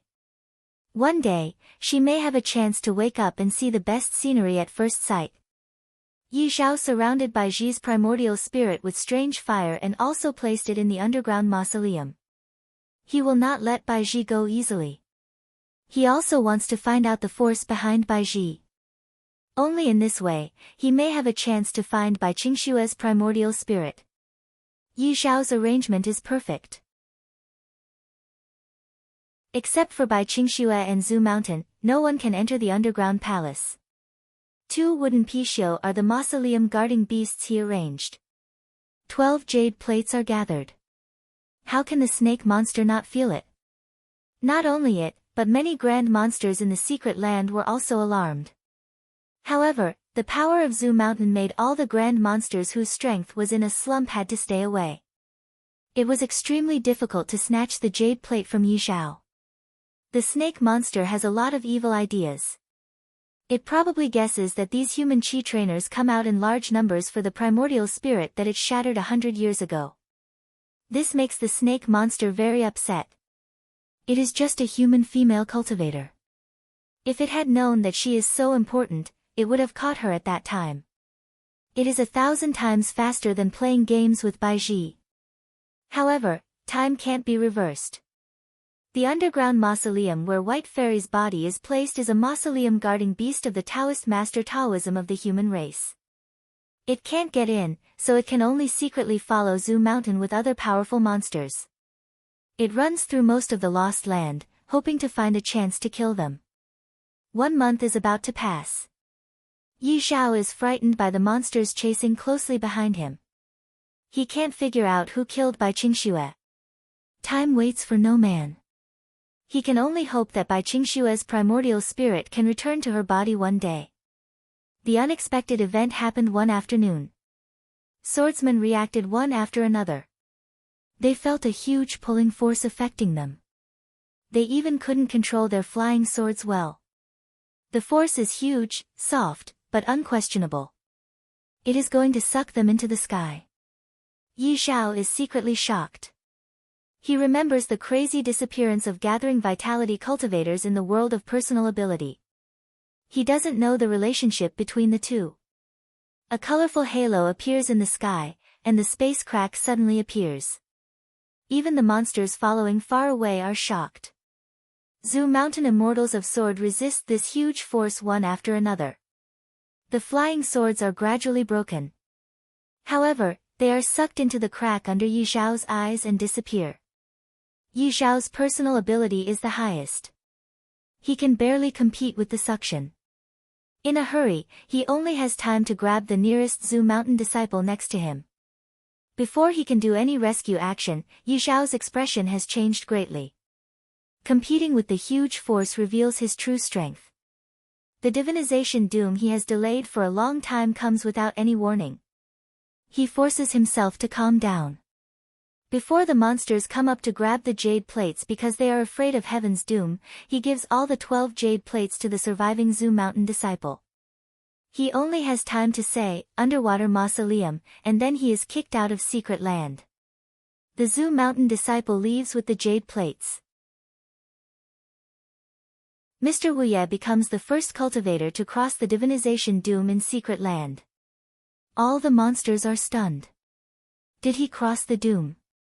Baiji's primordial spirit is trapped in the underground palace and suffering from the burning fire. She doesn't know what happened to Yi Xiao and others in Secret Land. She can tell so much because the snake monster adds speculation. This love and hate story has lasted for thousands of years. Even Lin Luoran is fascinated by it. However, at the most critical moment, the snake monster's story stops abruptly. White Fairy's mind is disturbed and she asks unconsciously.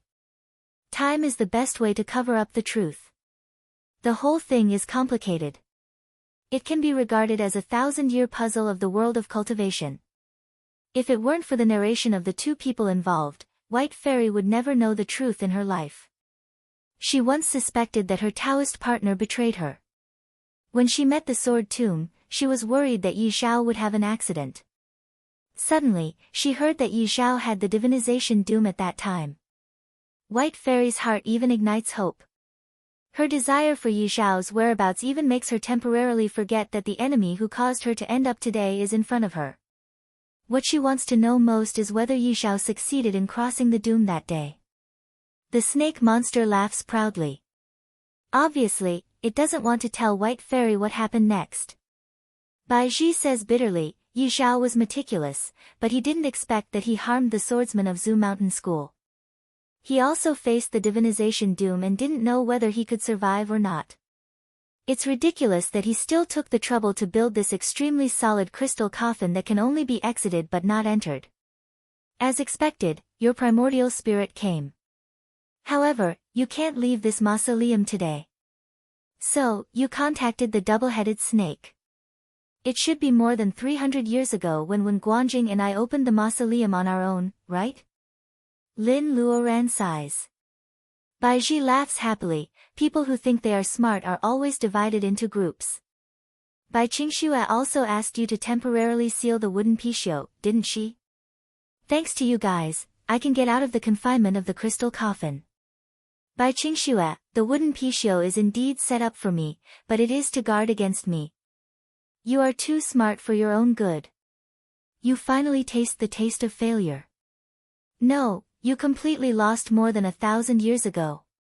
White Fairy is so angry that she is about to fall. She barely controls her emotions and shouts, Baiji, I call you school sister for the last time. Tell me, has Yi Xiao passed the doom successfully? Baiji just smiles. Lin Luoran feels that her brain has been abnormal since more than 1,000 years ago.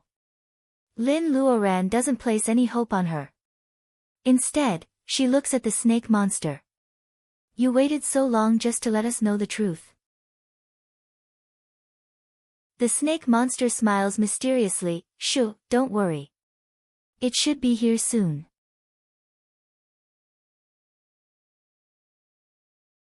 Chapter 533. A huge force hits the top of the mausoleum, and tiny cracks appear on the solid dome of the mausoleum. In a moment, the mausoleum will be broken and the river will destroy it in an instant. The double-headed snake snorts coldly. It swings its long tail and swims out first. Before leaving, it doesn't forget to roll up the defenseless Mu Tianan with its tail. Baiji stomps her feet and follows the double-headed snake. Lin Luoran and White Fairy look at each other. They can't figure out what the snake is playing. However, it is true that the mausoleum is attacked by a third party. They have to leave as soon as possible. In a hurry, Lin Luoran puts the entire crystal coffin into space. The body of White Fairy lies in it. She can't leave it in the mausoleum with rocks. White Fairy nods at her with gratitude in her eyes. When Lin Luoran and White Fairy get out of the mausoleum and break out of the water, a pair of eyes are always staring at her. It seems to confirm that she is still safe, and the intimidating pressure instantly converges. The double-headed snake throws Mu Tian Nan on the rocky beach of the river. It has returned to its original appearance. Its thick and long snake body is like a small hill. Confronting the double-headed snake is a huge tortoise. The tortoise is also an old acquaintance of Lin Luoran. When she came to the secret land of Bermuda for the first time, she had a glimpse of it in the depths of the sea. The second time she entered the secret land, she was also attracted by it. The earth element is boundless. It may not be a sea turtle, but a mutant of the earth element. The tortoise doesn't mean to hurt her, and its eyes also make Lin Luoran feel inexplicably intimate. In such a confrontation, she stands behind the tortoise with White Fairy without hesitation. Facing this move, the tortoise's eyes are full of praise, and its face becomes soft. The double-headed snake's tail beats the ground in a strange rhythm. You really came. The big turtle ignored it, and the double-headed snake continued to say, it said that gathering 12 jade plates can free us prisoners. Without your permission, who doesn't know that it's a joke? The Lost Land opens once every 100 years. During this month, the strength of the demon race has been reduced to the lowest level. You don't have a good time either, do you? In the past years, you could freely enter and exit the Lost Land. Every time you didn't hide, the monsters who wanted to trouble you couldn't do anything. However, as soon as I saw that bead, I knew that you would not avoid it this time. Black Tortoise, am I right? You're a lackey of the human race and a traitor of the demon race. This big turtle is a black turtle. Is it here to help me enter the secret realm? Lin Luoran feels a little weird. Maybe it's because of the bead on her wrist. As the wearer, she can not only cause the crisis like the fake saintess and the snake monster's scheme because of the bead, but also get the blessing of Black Tortoise's help. Is it because of the previous owner of the beads? Except for the spiritual mind meeting and peeping in dreams, Lin Luoran has never really seen Momo. However, Momo's shadow is everywhere on her path of personal ability enhancement. Her feelings were complicated. She was an independent individual and did not want to live forever under the shadow of Momo. Even if it was a beautiful and cheerful little girl, it was not her. The double-headed snake seems to see through Lin Luoran's thoughts. Its two snake heads intertwined and it said in a bewitching tone, female chi trainer, don't think that this damn turtle is here to save you. It is here to save the bead. You don't know that it followed that human girl at that time. It was 100 times more flattering than you, ha ha ha, Lin Luoran frowns. Sure enough, it is still because of Momo. Is it also because of Momo that it keeps a souvenir for her robe that always responds to her? Lin Luoran suddenly feels that her life has fallen into some kind of illusion. The little girl named Momo seems to have arranged her life many years ago. Then who knows whether Momo is manipulating her words and deeds now? Don't listen to it. Spirit treasure in the world, even if it is as precious as the bead, is also a dead thing. I come to help you just because of you. Little girl, you are a person worthy of help. Black Tortoise spoke for the first time. It was as mellow and gentle as Lin Luoran imagined. It soothed Lin Luoran's self-denial and restless state of mind. White Fairy didn't know the cause of the matter. She nodded. You are indeed a rare fool in the world of cultivation. However, if I could choose, I would rather a fool like you be my sister. People who were too smart were either good or evil. Lin Luoran's character hit a hot-blooded factor that was easy to be regarded as a fool. Such a character was not as cold as her appearance. It was like a flame wrapped under the ice. Once it broke out, it was always full of uncertain factors. Therefore, Lin Luoran was easily incited to do things that were inconsistent with her personal ability and state of mind when she used things she cared about as a weapon. However, compared with Baiji, White Fairy felt that it was the most reassuring to deal with people like Lin Luoran. Baiji knew what White Fairy meant. She just pretended not to hear it and stood quietly behind the snake monster. No one knew what she was thinking. Black Tortoise said again, in fact, I don't need to help you. You may be able to defeat this snake monster. The brave were invincible. Now was the weakest time for the mighty monster in Secret Land. Lin Luoran was just prejudiced by the inherent impression. She felt that she couldn't defeat a primitive monster. She was timid and didn't even try. This timidity was buried in her soul unconsciously. If Black Tortoise didn't point it out, it would cause great harm when she advanced sooner or later. Hearing Black Tortoise's affirmation, Lin Luoran became confident. How should I do it? Unconsciously, she regarded Black Tortoise as a trustworthy elder and naturally discussed with it. She put aside the power of the snake monster as if it was just a scene of daily teaching. What she was asking was just a sword move that she couldn't master for a long time. Black Tortoise smiled. You actually have the answer in your heart, don't you? Lin Luoran was stunned. Black Tortoise knew her so well. If she could deal with the snake monster, the first thing that came to Lin Luoran's mind was, golden word figure.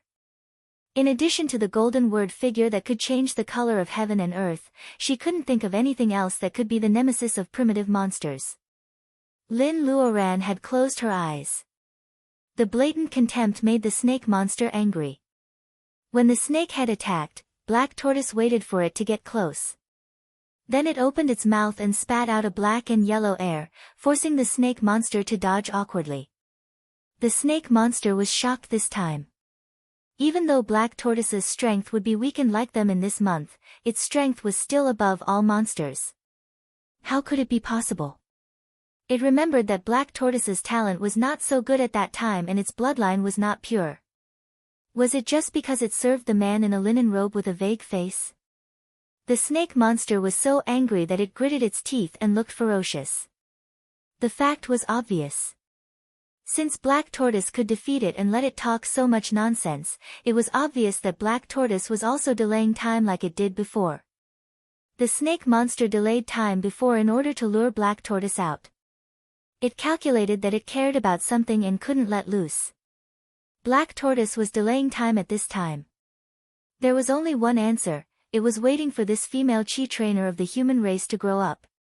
It was afraid that it would be used as the cornerstone of the trial. The snake monster was sensitive to the atmosphere around it, suddenly had a sense of killing. It twisted its body uneasily and wanted to escape. However, Lin Luoran with her eyes closed had already moved. She raised her white wrist and her eyes were confident and happy. When the wind blew Lin Luoran's dress and long hair, the snake monster saw another person's shadow through her for a moment. That was the only existence it was afraid of after living for countless years. Such an illusion made the snake monster forget to escape for a moment. White Fairy also moved. She teleported in the direction of Bai Ji and Bai Ji instinctively dodged. White Fairy smiled and rolled up Mu Tiannan, who had been ignored for a long time on the riverbank like a rag. Then she went back to Black Tortoise.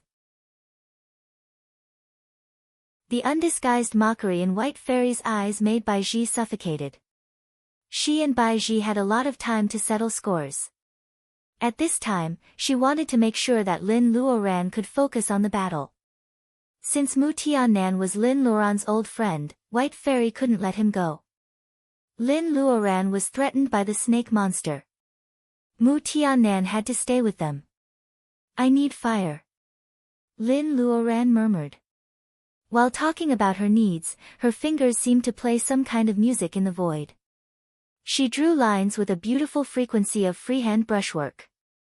Those lines were the language of communicating with the law of heaven and earth. The little female cultivator mastered this language and could also communicate with the superior law. She said she wanted fire and the law of heaven accepted her request. The fire came out of nowhere and formed a cover with no way out, trapping the snake monster in it. The chi trainer it despised gave a big gift to the snake monster. The flame made its primordial spirit trembled. With a muffled hum, the snake monster had to shrink its huge hill-like body. When it shrank to the size of an ordinary python and tried to break through the fire, the crackling sound of the snake scales being roasted could still be heard. The solid snake scales protected the snake monster's body, but the flesh and blood under the snake scales were put in an iron stove. The heat was gathered in the snake monster's body. It felt that its cold blood was surprisingly hot. Baiji was also engulfed in a smaller ball of flame.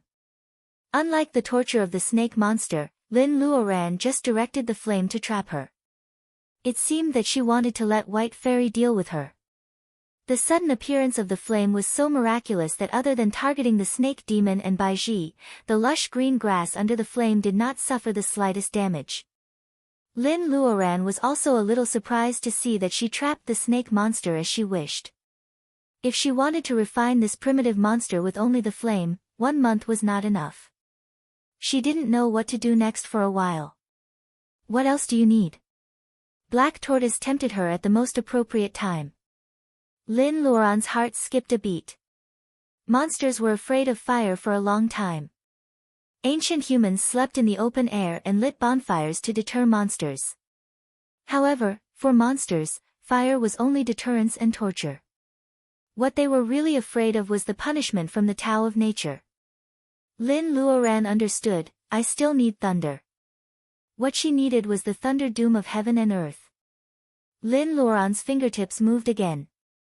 The frequency changed from the freehand landscape splashing ink to the strong and impactful gorgeous color of oil painting. The beautiful and relaxed movement became a high-pitched and intense march, which seemed so shocking under the sky. Thunder and lightning were accumulating power in the changing sky. Monsters in the secret land were wondering who was so free to challenge the rules of the secret land. White Fairy was trembling slightly. That was the natural fear of thunder doom as a soul of departed. Black Tortoise was gratified. Lin Luoran's growth in the past 300 years was enough to make it gratified. Lin Luoran said she needed thunder, so the purple thunder really fell. The thunder column flashed with blue electric arcs and fell on the snake monster surrounded by the fire. Every time the thunder struck, the snake monster screamed. Every time the thunder struck, it also consumed the meta in Lin Luoran's body. That was the inevitable consumption of talking with the law of nature. With the personal ability of the gathering vitality period, the power of thunder and lightning was not comparable to the real heaven's doom. However, it was not difficult to cut off the double-headed snake's personal ability. The double-headed snake twisted in pain. 10,000 years ago, it was caught because a human girl said, "Lock it up," in a sweet voice. In fact, it didn't suffer too much. It was afraid of the man in robe, but the ability of the man in robe always refreshed its imagination. The double-headed snake didn't know if it should be lucky that the man in robe didn't kill it himself. This was the last thought that came to its mind. Then its ocean of consciousness turned into a chaotic fog and finally closed completely. Monsters could only learn to cultivate after they developed their own intelligence and finally transform into human beings. Lin Luoran beat the double-headed snake back to the time before it developed its own intelligence. Her meta was also exhausted. Her right hand that was writing the golden character drooped down powerlessly. The double-headed snake was beaten back to its original body. Without personal ability to protect itself, it couldn't stop the fire. The snake's body was burned into ashes. It fell to the ground and broke into several pieces. Strangely enough, the jade plates that were taken away by the snake monster were not found.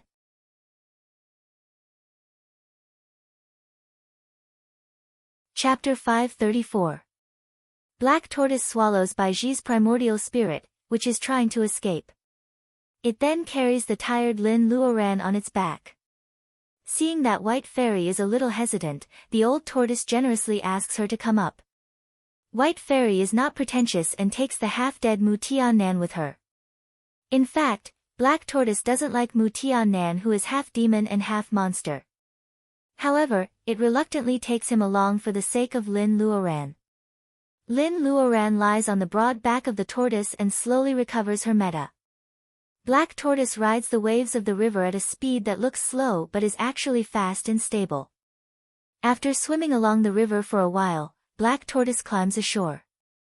It is very familiar with the terrain in the secret land.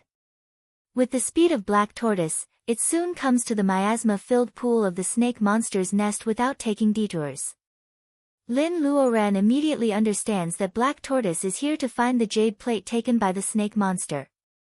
The nest of the double-headed snake is deep in the poisonous pool. The whole pool is bubbling black from time to time.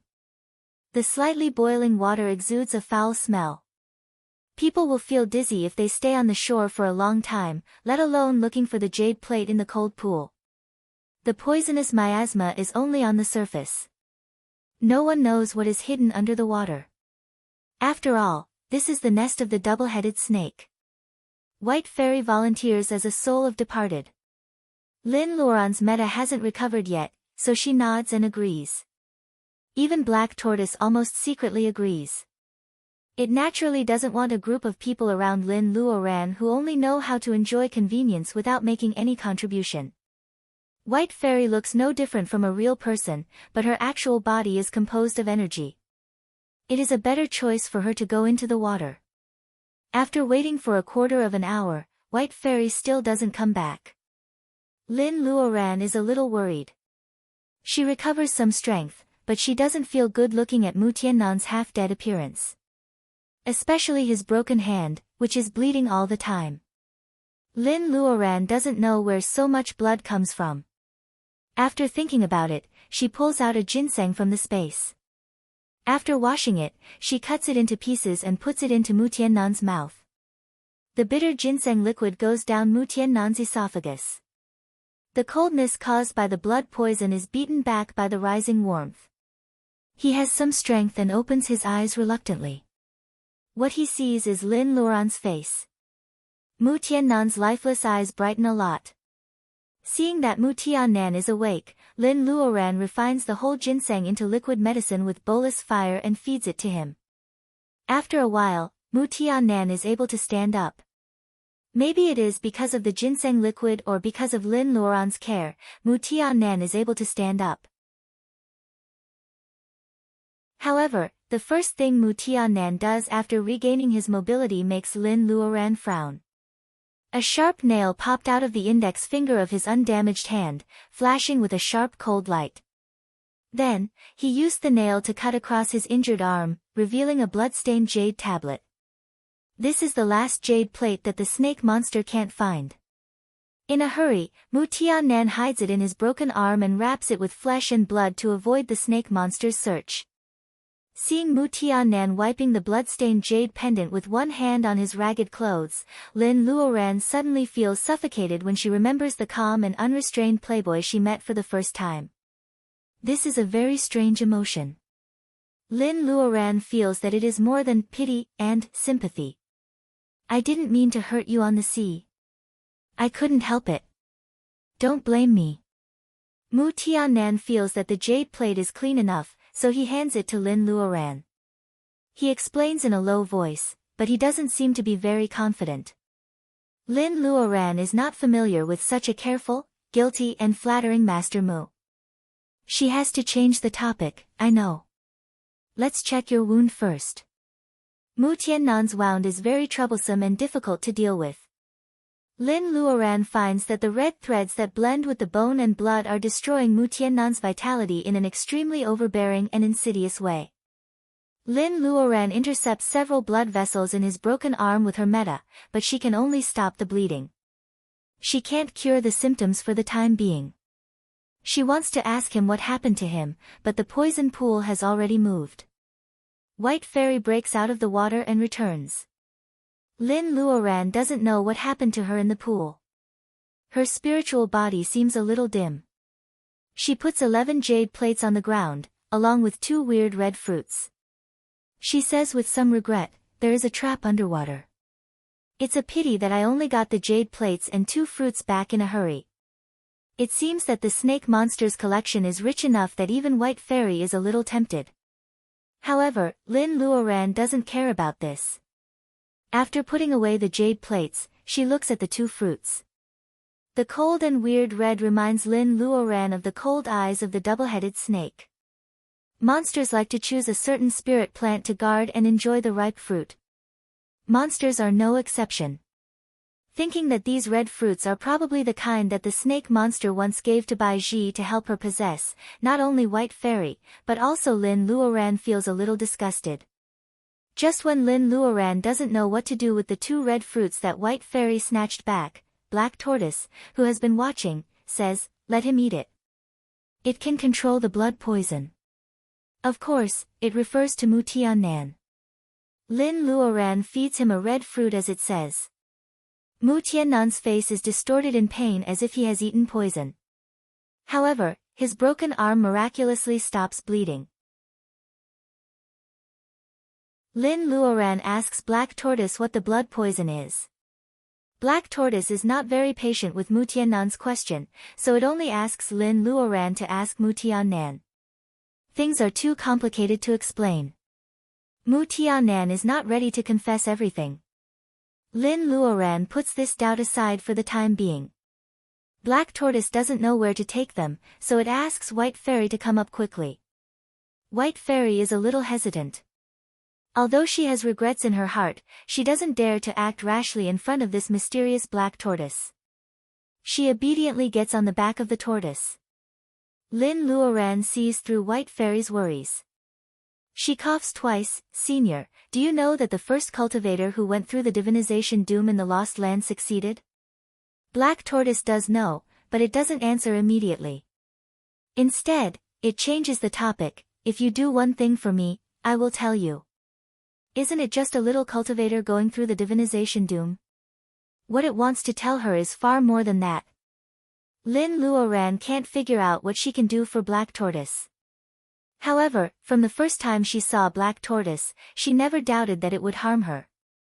A tortoise, a human, a half-monster, and a soul of departed. For strange combinations swagger through the Lost Land, attracting the attention of monsters along the way. However, as soon as they show up, those who know a little about them know that they are jailers and run away faster than rabbits. In fact, after being locked up for so many years, many monsters have washed away their hostility. If cultivators taking the trial don't provoke them, they live a peaceful life and don't even bother to move. Not every monster is as obsessed as the old bat or the double-headed snake. Black Tortoise doesn't stop until they arrive at the Gobi where the sandstorm is severe. Lin Luoran doesn't expect that there will be a Gobi in the Lost Land. As soon as she jumps down, she can see a few scorpions quickly hiding in the rock crevices. Black Tortoise walks silently. It throws Lin Luoran on the Gobi, pointing to the rock mountain ahead and telling Lin Luoran to find a tangerine tree and bring it back with its roots. Looking for a tangerine tree in the Gobi? Lin Luoran feels that either Black Tortoise is abnormal or she has a bad hearing. Lin Luoran can't figure out what kind of weird tangerine tree will choose a rock mountain to grow on. She pinches her nose and admits that nature is creative. However, Black Tortoise is very serious and even White Fairy can't go with it. It insists that Lin Luoran goes up the mountain alone. Black Tortoise insists. Lin Luoran has to go to the rock mountain alone under the worried eyes of Mu Tiannan and White Fairy.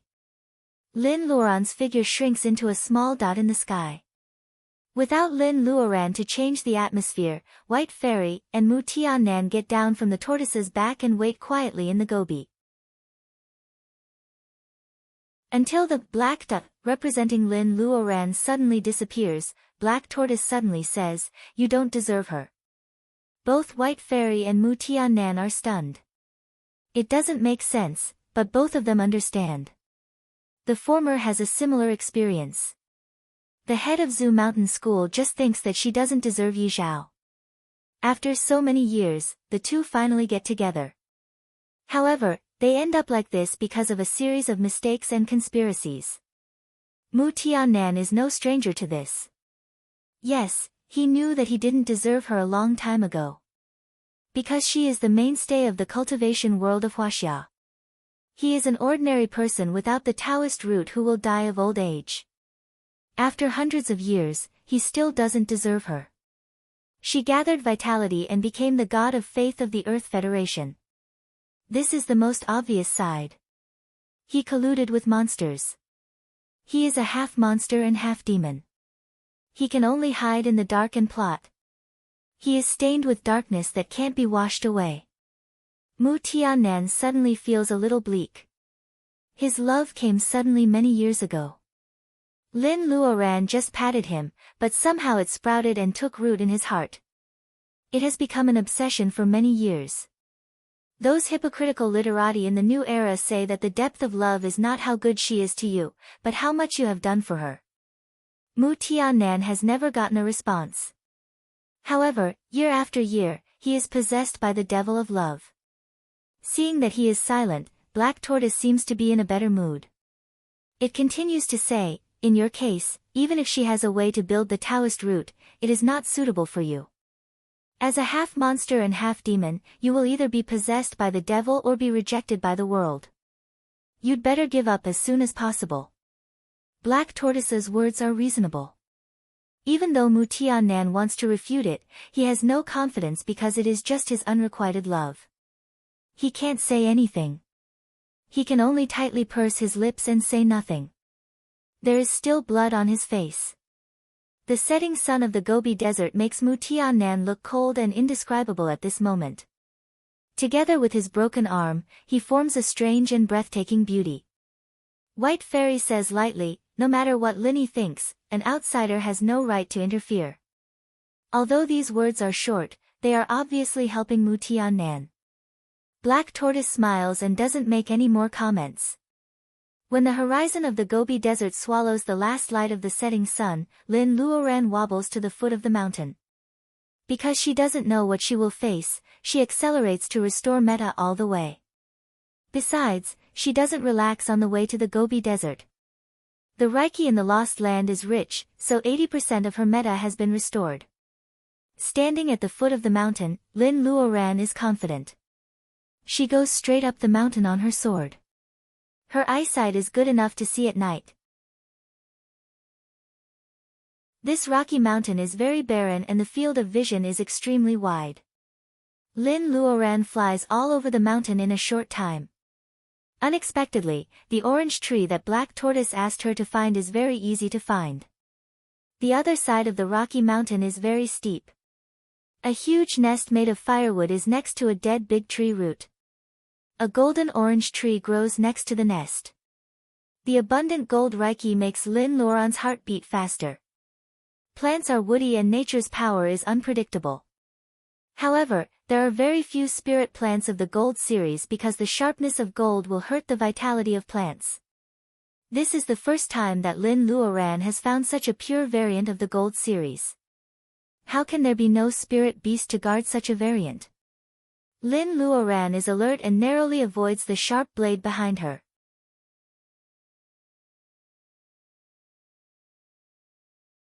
Chapter 535. The night is hazy. Only cultivators with good eyesight can recognize the thin golden blade 3 inches deep into the rock layer. Its body is a golden wing. Lin Luoran feels familiar with the golden texture coming out from the inside. Her heart seems to be gently pinched by someone, and it beats slowly. She is looking forward to and afraid. A name is rolling on the tip of her tongue, tossing and turning, but she can't say it. She calmly looks at it. A big golden eagle is standing on the old root beside the firewood nest. There is a majestic crown on its head. A pair of golden gray eyes are staring at her, full of alertness and indifference. It is an adult golden eagle. Lin Luoran is a little disappointed. There is no sense of contract. Its indifferent eyes show that it is not her Goldie. Lin Luoran remembers Black Tortoise's request to bring back the kumquat tree with its roots. It seems that she can't bring back the kumquat tree if she doesn't get rid of this adult golden eagle. The golden mutant that looked like a tangerine was obviously the natal spiritual seed guarded by the golden hawk. Is Black Tortoise helping her gather the gold of the 5 elements? Lin Luoran takes a deep breath. In the month when the secret land is open, the strength of all monsters is weakened to the weakest. According to the previous experience of dealing with the double-headed snake, she knows that it is definitely not the personal ability of the divinization period without any comparison. They are limited to below the divinization period. Lin Luoran feels that for thousands of years, there is no divinization cultivator among the human cultivators who can come in. To deal with the double-headed snake, Black Tortoise can help her. To deal with the golden eagle, she can only rely on herself. Will she succeed? These thoughts are very complicated. In fact, from Lin Luoran dodging the golden feather blade, seeing the appearance of the opponent, and confirming that it is not her Goldie, it is just a few breaths. The golden eagle is obviously also looking at and judging at the same time. It regards Lin Luoran as an intruder who covets its spirit treasure at a faster speed. To be honest, since the new era, the earth cultivators have migrated. There has been no trace of human cultivators in the secret land for 300 years. In the past 1,000 years, those who enter the secret land are all small cultivators. The golden eagle underestimates Lin Luoran, who is in the gathering vitality period. In particular, the one in front of it is not a simple gathering vitality female cultivator. Which word should it use to deal with the monster of the gold? Wind, rain, thunder, lightning, ice, frost, snow, fire, and gravel are rolled up from the ground. There has never been such a strong wind in the Gobi. When the wind is mixed with sand, the gold hawk suddenly finds that its vision, which it has always been proud of, is disturbed. The air is full of tiny particles, and some gravels hit its body. The golden eagle suddenly finds that Lin Luoran's breath has disappeared. No, it would be more accurate to say that she had vanished into thin air. Out of vigilance against the human race, the golden hawk spreads its wings based on intuition, preparing to escape from the strange wind. Looking down from the sky, it is more conducive to its performance. The gravel and sand hit its golden feathers and make a thunderous sound. The gold hawk is about to fly. Thinking of Lin Luoran who has disappeared, it feels uneasy. This is a trap. Lin's gathering. The human knows. At the moment of hesitation, it feels that a cold water column is poured down from the top of its head. Lin Luoran hides in the sacred pearl space so that the golden eagle can't find her. At this moment, she has no time to care about the anger of the golden eagle. She moves her wrist and wants to write the word, frost, before it can react. The golden eagle's eyes are cold. It flaps its wings and the golden sword feathers shoot at Lin Luoran like raindrops. The distance between the human and the eagle is too short. The speed of the sword feathers is too fast to be seen by the naked eye. Lin Luoran dodges awkwardly. She can't escape into the sacred pearl space again. In this round, she has been forced to lose the initiative by the golden eagle. She barely dodges but her limbs are cut. The sharpness of the golden feathers easily cuts through the protean dress she has worn for many years. Her right hand is especially injured. Her shoulder is seriously injured. Two beautiful clothes, but their defense was trash. Lin Luoran only has time to sigh. The golden eagle attacks again. The crown on its head shakes and it spits out a blazing white flame. Lin Luoran is stunned. She has raised a golden eagle before. How can she not know the power of white flame? She believes that even black tortoise which she can't see through will have to avoid the white flame spat out by an adult golden eagle. However, because of her understanding of the golden eagle, Lin Luoran feels the crisis and God also gives her an opportunity in the crisis. She knew that when that light flame, which could destroy both her body and primordial spirit, touched something, it would be covered with a strange layer of ice in a very short period of time. Lin Luoran doesn't fight back with fire. In a hurry, she writes in a cold word, ice is formed from the subtle vibration of her fingertips. She needs a solid ice wall. The law extracts her meta and gives her a generous reward. An ice wall suddenly appears and blocks the white flame. The contempt in the eyes of the golden eagle disappears. The white flame contains high temperature and it melts the ice wall quickly. The speed of thickening the ice wall can't keep up with the melting. Soon there is only a thin and fragile layer of ice wall left. However, Lin Luoran stops ice confidently. The cold stroke changes and the loud and intense thunder movement reappears. When the white flame spat out by the golden eagle turns into ice, the two ice walls collide with each other. The thin ice wall on Lin Luoran's side can't support and splashes. Lin Luoran has already called thunder. She needs thunder. Thunder and lightning fall and the ice wall in front of the golden eagle is smashed. Ice debris splashes everywhere. Lin Luoran is injured, but the golden eagle is not necessarily better. The most important thing is that the thunder and lightning from the ninth heaven has finally fallen. The water droplets on the golden hawk have become an excellent conductor for conducting electricity. In addition, its physique is gold. To put it simply, it is like a metal rod covered with water. When the thunder and lightning hit it, dazzling blue electric arc sparks burst out. The golden eagle spits out a mouthful of blood with a cry. There is golden powder in the blood, which makes the eagle's blood look terrifying. Lin Luoran's body is also stained with a little eagle's blood. When it is stained with the wound on her body, it feels hot with a tingling sensation. She didn't expect that the golden eagle is more difficult to deal with than the double-headed snake. The latter seems to be afraid because Black Tortoise was there at that time, so it was caught off guard by her. The cross-rank challenge makes Lin Luoran exhausted. The meta in her body has not been exhausted yet. However, in the Battle of the Golden Sword Feather, her shoulder is the most seriously injured. Finally, her hand tendons are injured.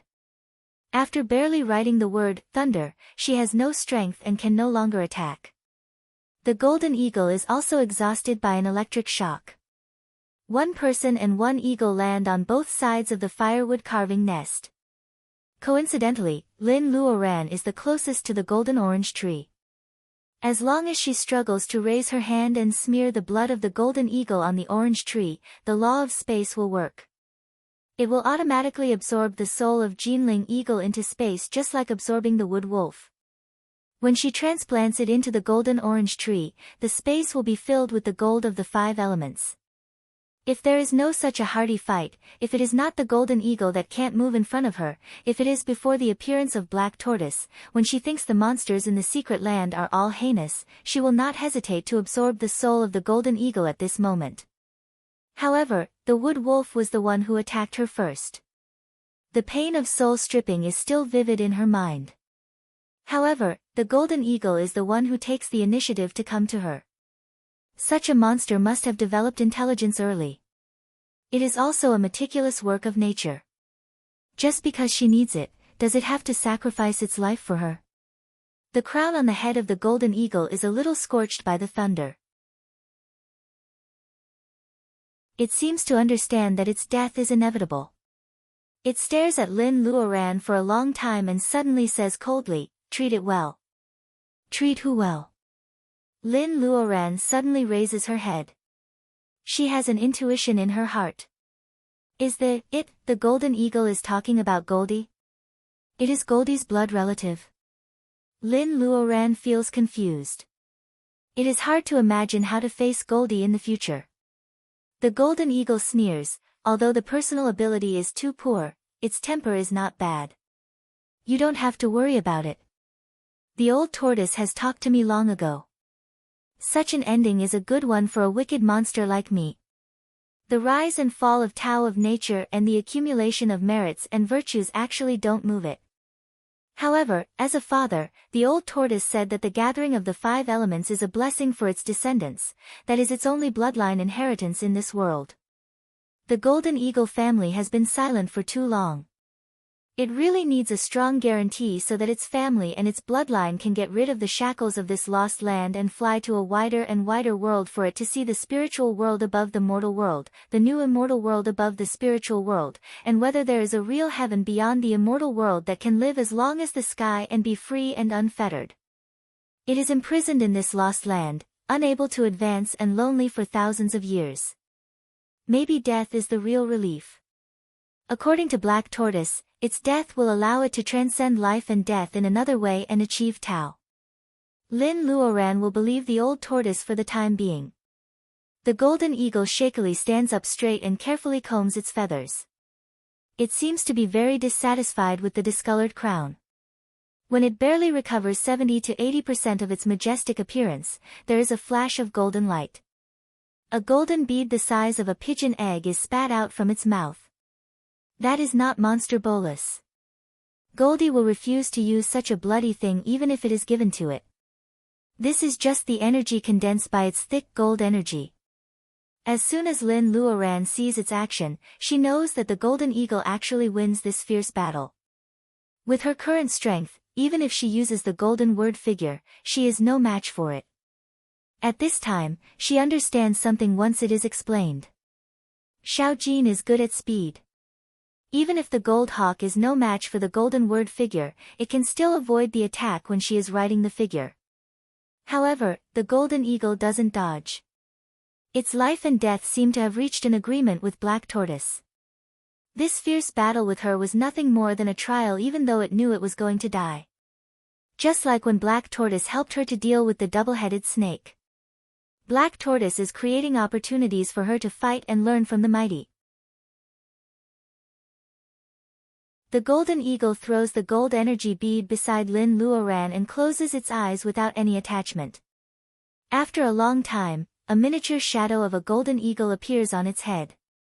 It flaps into the kumquat tree. As for its physical body, it stood upright in its original spot. It had died after it leveled up. Lin Luoran picks up the gold energy bead and puts it away solemnly. She touches the kumquat tree with her palm stained with the eagle's blood. The tree disappears together with its roots and appears beside the pool in space. 4 elements of the 5 elements gather. Space is about to usher in a great change, and her personal ability will also be improved. But why doesn't she feel happy at this moment? The power of gold is deeply rooted in space, drilling into the soil, hiding in rocks and underwater, turning into a rich metal mine. The invincible gold makes Lin Luoran weak. She is covered with blood, and tears appear in the corners of her eyes. Of course, there is the sorrow brought by the suicide of the golden eagle and Lin Luoran's self-doubt. When her life falls to the bottom of the valley, she suddenly embarks on the road of personal ability enhancement. Every time she is in a crisis, she has a benefactor to help her. She is manipulated by invisible fate to move forward along a fixed track. Her family is missing, but she must collect the 5 elements to reunite. Was everything she had experienced just a script arranged by someone else? Living like a puppet is what she originally asked for. Is it the freedom to travel the world and the joy of singing in the mortal world? Lin Luoran feels that gold energy wraps around her. There are huge mineral deposits in the depths of the Gobi. It is hot, short of water, and there is no vegetation. However, it is the place with the strongest gold reiki in the Lost Land. Here breeds the phase identified as wrong kumquat by the space computer. This place is chosen as the habitat by the golden eagle. The chaotic white meta in her body is divided into gold. Her personal ability soars. Between the eyebrows of the gathering vitality in the pubic region, 1 petal of the 5-petal plum is filled with dazzling gold. Space is shaking and changes. Gold reiki wraps around Lin Luoran. She can feel that the meta in her body is soaring. In just a few years, she will enter the middle period of gathering vitality from the early period. Other cultivators may give everything for this huge chance. However, Lin Luoran is not too happy. What else can she give? When Lin Luoran opens her eyes again, it is already early in the morning. The golden eagle is dead. Lin Luoran doesn't dare to look directly at its still body. The fragile Lin Luoran last night has been well hidden by her.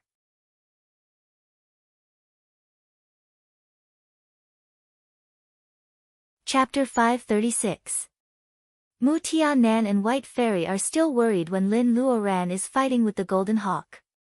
Only Black Tortoise is calm, waiting for Lin Luoran's victory. In any case, this is a fierce battle that is destined to be won.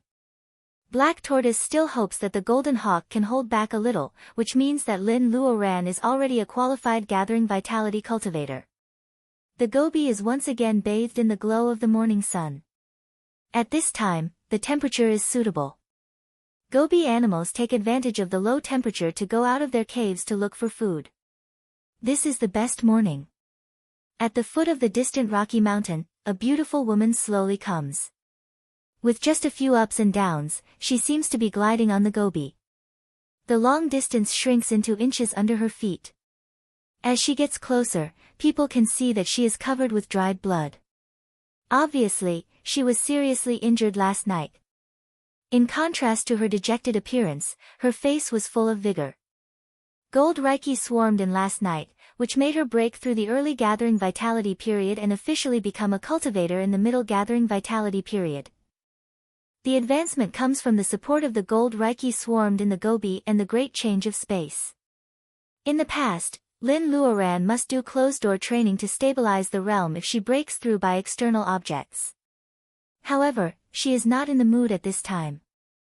What she needs now is self-affirmation that she is not a puppet character in the script. She is a living person. Will Black Tortoise tell her the truth? Lin Luoran is not sure, but she has to try. You have advanced. Black Tortoise looks at Lin Luoran up and down with faint joy. Lin Luoran is non-committal, it's all thanks to you. Thanks to you, you have been paying attention to me since more than 300 years ago. You painstakingly led me to the secret land, used the snake monster to cooperate with me, negotiated with the golden hawk, and let it die to complete the gold of the 5 elements in space. Even Goldie, who brought me a lot of joy 300 years ago, was it you who led me to this place? These words choke Lin Luoran's throat. How can she make people care about her so much? Lin Luoran's look is not right. Although Black Tortoise doesn't know her character thoroughly, it has lived for a long time.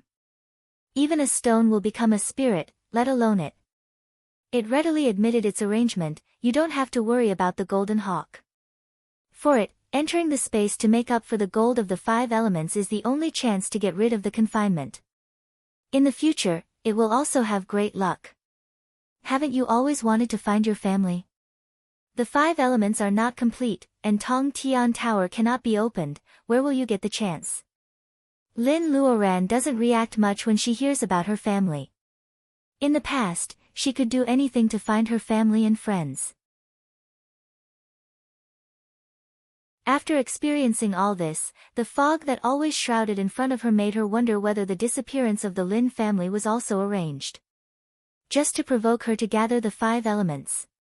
Black Tortoise stares at her with gentle eyes.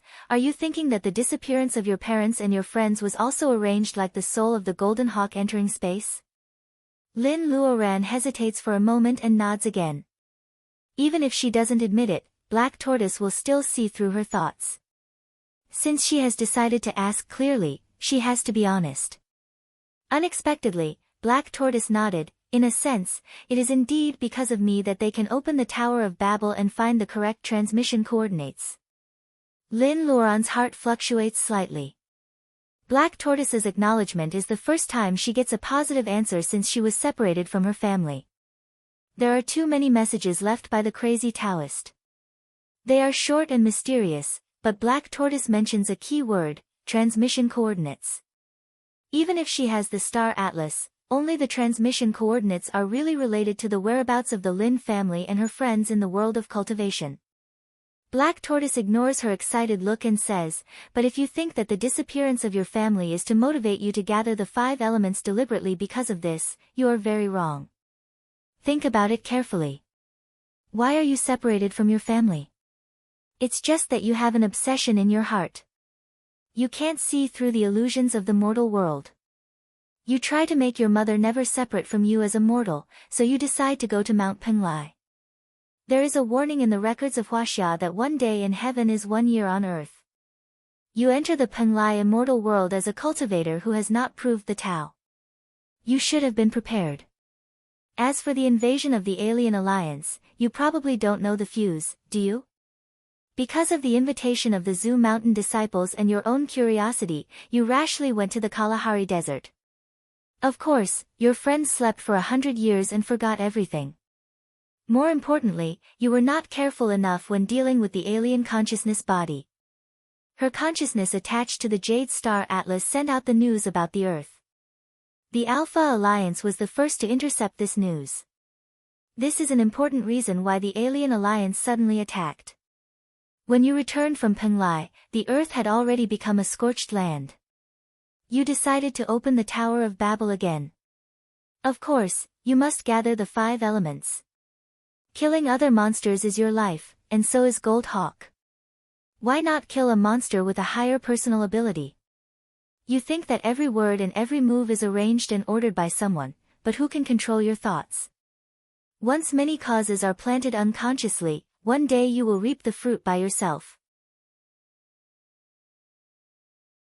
We help you on the road of personal ability enhancement, but your growth experience is real. Growing up in such an environment, you have your own judgment of good and evil. Your unique view of right and wrong also determines your reaction to dealing with things. I have been wandering in the human society for these years. I have heard people say that character determines fate. For you, this is the most true portrayal.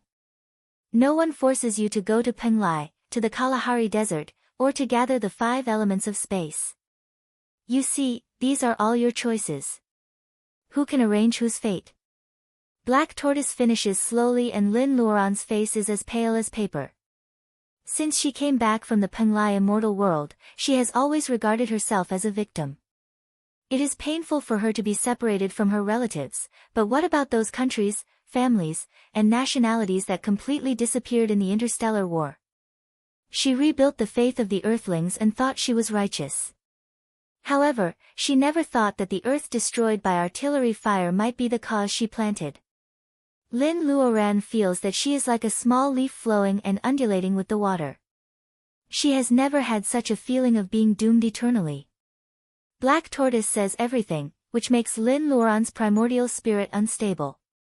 Both White Fairy and Mu Tianan are stunned. Character determines fate. Mu Tianan is deeply touched. If it weren't for his stubbornness, he would have turned into a cup of yellow soil before the new era. How could he have struggled all the way to today as a half-monster and half-demon who was not accepted by the world? However, he never regretted his choice. After living for so many years, he was able to see her again. He also did his best for the revival of the earth with his long life and soaring strength. His whole body is stained with indelible darkness. This is his subjective choice. Since he doesn't destroy it, why does Black Tortoise blame Lin Luoran for the invasion of the Alpha Alliance? Does one person have to be responsible for all the coincidences in the world? If the Tao of nature is really fair, it should be someone like him. Lin Luoran is too stupid. How can she bear such a heavy burden? Mu Tianan thinks about it and asks, even if what you said is true, because of her carelessness, the consciousness attached to the Jade Star Atlas sent a message to the Earth, which was intercepted by the Alpha Alliance and finally launched a war. According to your theory, character determines fate. She was careless, but did others force the Alpha Alliance to invade? It takes 2 hands to clap. I happen to know something about the past. The fake Saintess was about to leave the Earth with the Jade Star Atlas in neon. Lin Luoran and Senior Jiang didn't stop her. After the fake Saintess left, will the force coming here be better than the Alpha Alliance? Maybe the situation of the Earth today will be worse. Or, in this boundless universe, the Earth we live on has already disappeared. Is the lost land in the extra-dimensional space really 100% sure to be preserved? Many factors intertwine to lead to today's result. Why do you only mention the small cause that she participated in? Mu Tiannan's words are clear. He dares to contradict Black Tortoise, which finally makes Black Tortoise look at him seriously. Although Mu Tiannan has many shortcomings, he is not too stupid. He dares to put things into action even at the cost of being a devil. Black Tortoise feels that it has to re-evaluate Mu Tiannan's future. Mu Tiannan's words fall into Lin Luoran's ears. Although it is refreshing, it can only comfort her. Black Tortoise is in her heart. Its question makes her speechless and frustrated. Black Tortoise puts Lin Luoran in the oil pan for a while to wake her up and extinguish her self-pity and self-denial. It feels that it is almost time to add, he's right. The message sent by the extraterrestrial consciousness was only a small part of the message. In fact, the catastrophe of the Earth is inevitable. This catastrophe can be traced back to the collapse of the immortal world, the migration of gods and Buddhas, and then the disappearance of the primitive world. In the middle, the Earth's Reiki is exhausted and the alien civilization is plotting against us. Chi trainers and the monster race are troubled by both internal and external aggression and the decline of the cultivation civilization. In the bottom, the earth is about to die. All the people who stay here, whether they are humans, animals, plants, or even this planet, will be destroyed by external forces. Many years ago, a little girl accidentally learned about this catastrophe. All gods and Buddhas in heaven have abandoned this planet, but she stubbornly loves it. She can go to the real Xiaoyao cave, but she stays here to change the final catastrophe. She said that such a beautiful earth can't be destroyed even if it can't be used for personal ability enhancement. She spent a lot of effort and personal ability to deduce and paid a great price to plant good karma bit by bit. She only hoped that it could bear good results after 10,000 years. You must have guessed this little girl. She is the former owner of the sacred pearl. She comes from a poor family, has imperfect qualifications, and is not very beautiful. However, she is the stupidest, Momo. The earth is already empty. If you want to avoid the catastrophe, you can only break it and then build it. You are the good karma of Momo's hard work and good karma. You are the lucky chance of breaking it and then building it. Momo is stupid. She did all this without the support of that man. So she is not in this world now. No one can force you to do anything. She has her own arrangements and expectations. Lin Luoran, you are not Momo. You should also have your own life and choices. It says that you are not Momo. You should also have your own life and choices. It says that you are the good karma of Momo's hard work and good karma. You are the lucky chance of breaking it and then building it. Lin Luoran is stunned and speechless. White Fairy and Mu Tiannan look at each other. The three of them may be the first witnesses to hear the complete truth in thousands of years. When things become related to the rise and fall of their birth planet, neither White Fairy nor Mu Tiannan can get a word in edgewise. Although they can't figure out how the rise and fall of the planet has anything to do with Lin Luoran, a gathering vitality cultivator. Lin Luoran is silent for a long time. It is so long that she almost falls asleep. Then she says again, I have always suspected that maybe I am the reincarnation of Momo. But you said that I am not Momo. Her words are too simple, but Black Tortoise can understand how much doubt and denial it contains. It can understand this kind of feeling, but it begs to differ. Who is Lin Luoran? It is not just a simple name symbol. Your origin, growth experience, character, family, friends, and social relations determine that Lin Luoran can only be you. As for Momo, there is no one in this world who is 100% the same as her. Lin Luoran's mood fluctuates so much that she doesn't notice that Black Tortoise's answer is somewhat different. It doesn't directly deny or affirm. Mu Tiannan's mind is much sober when it is about Lin Luoran. He wants to say something, but he closes his mouth for some selfishness. Black Tortoise pauses for a moment to let Lin Luoran digest what it said for a while. Then it continues, as for you being the lucky chance of breaking it and then building it, this matter has something to do with the mystery of the disappearance of gathering vitality cultivators 1,000 years ago and the place where your family and friends went. You may have suspected that the disappearance of gathering vitality cultivators 1,000 years ago was because they went to the spiritual world. This kind of speculation is somewhat ridiculous. Immortals can't be immortals unless they go to the spiritual world. Gods and Buddhas set up the spiritual world to select talented chi trainers. It is not on a planet but a small plane. It is limited to divinization cultivators to ascend to it. Cultivators who haven't passed divinization doom can't go there no matter what method they use. This is the law of the world, which can't be changed by the will of cultivators. It is ridiculous that there are still cultivators who try to sneak through the space node to the spiritual world. There is a cultivator who took action. Although he found the node, he was lost forever in the vast starry sky. He could never return to the earth, let alone wait for divinization doom to ascend to the spiritual world. When it says that someone tried to sneak through the space node, White Fairy's face turns red. Mr. Wuya, who is like a banished immortal, once had such an absurd idea. When Black Tortoise says that someone once found the space node, but he was lost forever in the vast starry sky and could never return to the Earth.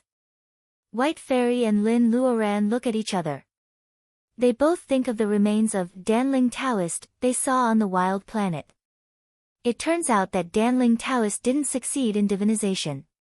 He tried to take a shortcut, but he was lost in the starry sky instead. Black Tortoise hasn't talked about ancient times for a long time. It is rare for someone to listen carefully. It becomes more and more energetic. More than 1,000 years ago, gathering vitality cultivators disappeared. More than 1,000 years later, the world of cultivation gathered cultivators with single Taoist root of the 5 elements to open the Tower of Babel. They went to the same place. That place is in the gap between the human world and the spiritual world. It is connected to the spiritual world and gets some nourishment from the spiritual world. It is also more suitable for personal ability enhancement than the earth. However, it is connected to the earthly world. Dragged down by the bad environment of the human world, it forms a unique world. The civilization there is strange. It is not only about cultivation and chi training, but also inclusive. The whole world is not inferior to a small version of the universe. The success rate of divinization doomed there is much higher. Your family is there. As long as you gather the 5 elements, you don't need to be in the divinization period to open the Tower of Babel and go to that unique world. Now you know that because you are the lucky chance person designated by Momo, as long as you are willing to let me supplement the earth of the 5 elements for you like the gold hawk, you can go and reunite with your family immediately. Lin Luoran's heart is pounding. In front of her is a huge and tempting cake. She is not a saint. She is very protective. She wants to reunite with her family as soon as possible. This is her only obsession after returning from Mount Penglai. She really wants to promise Black Tortoise. She is cruel and doesn't care about Black Tortoise's life or death. However, Black Tortoise's words keep coming. It says, "You are the good karma of Momo's hard work. You are the lucky chance after breaking. Momo is stupid. She did all this without the support of that man, so she is no longer in this world now. The little girl whose smile can warm people's hearts is no longer in this world." Lin Luoran still remembers that Momo held her hand. Her palm was so cold.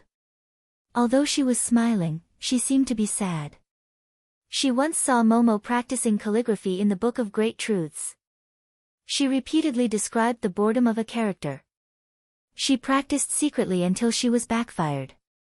She once heard Momo's laughter spread all over the corners of the forest, making the grass and trees want to be moved. Momo is delicate, kind, and diligent.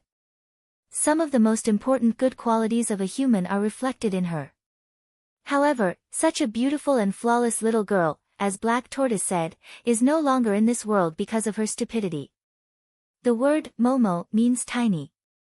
The stupidity of the little girl who tried to change the outcome of the catastrophe with her own tiny power is no longer there. If Black Tortoise doesn't tell what she has done, it may never be known. Lin Luoran has enjoyed the good karma she planted, the sacred pearl she left, and the care of the robe as a souvenir. Can she really choose to reunite with her family at this time with a clear conscience and ruin all the efforts of the silly girl? Lin Luoran is questioning herself. Her personal ability enhancement is not for taking on heavy responsibilities. However, she has enjoyed the efforts of others. If she turns away indifferently, she may live in the self-blame of her soul every day for the rest of her long life. There are too many smart people who can choose to go higher and burn bridges after crossing the river. Lin Luoran is not one of them. She seems to have to make a stupid choice again. If I refuse your proposal at this time, can I still reunite with my family? Black Tortoise finally shows a sincere smile. Its simple face looks particularly sincere. You are also a silly girl. Between small family and great love, you have actually made a choice, haven't you? Great love? People are selfish. She doesn't know what great love is. Maybe it's just because she is a little more stupid and soft-hearted than others. She can't bear to see the beautiful planet with too many memories completely turn into dust in the universe one day.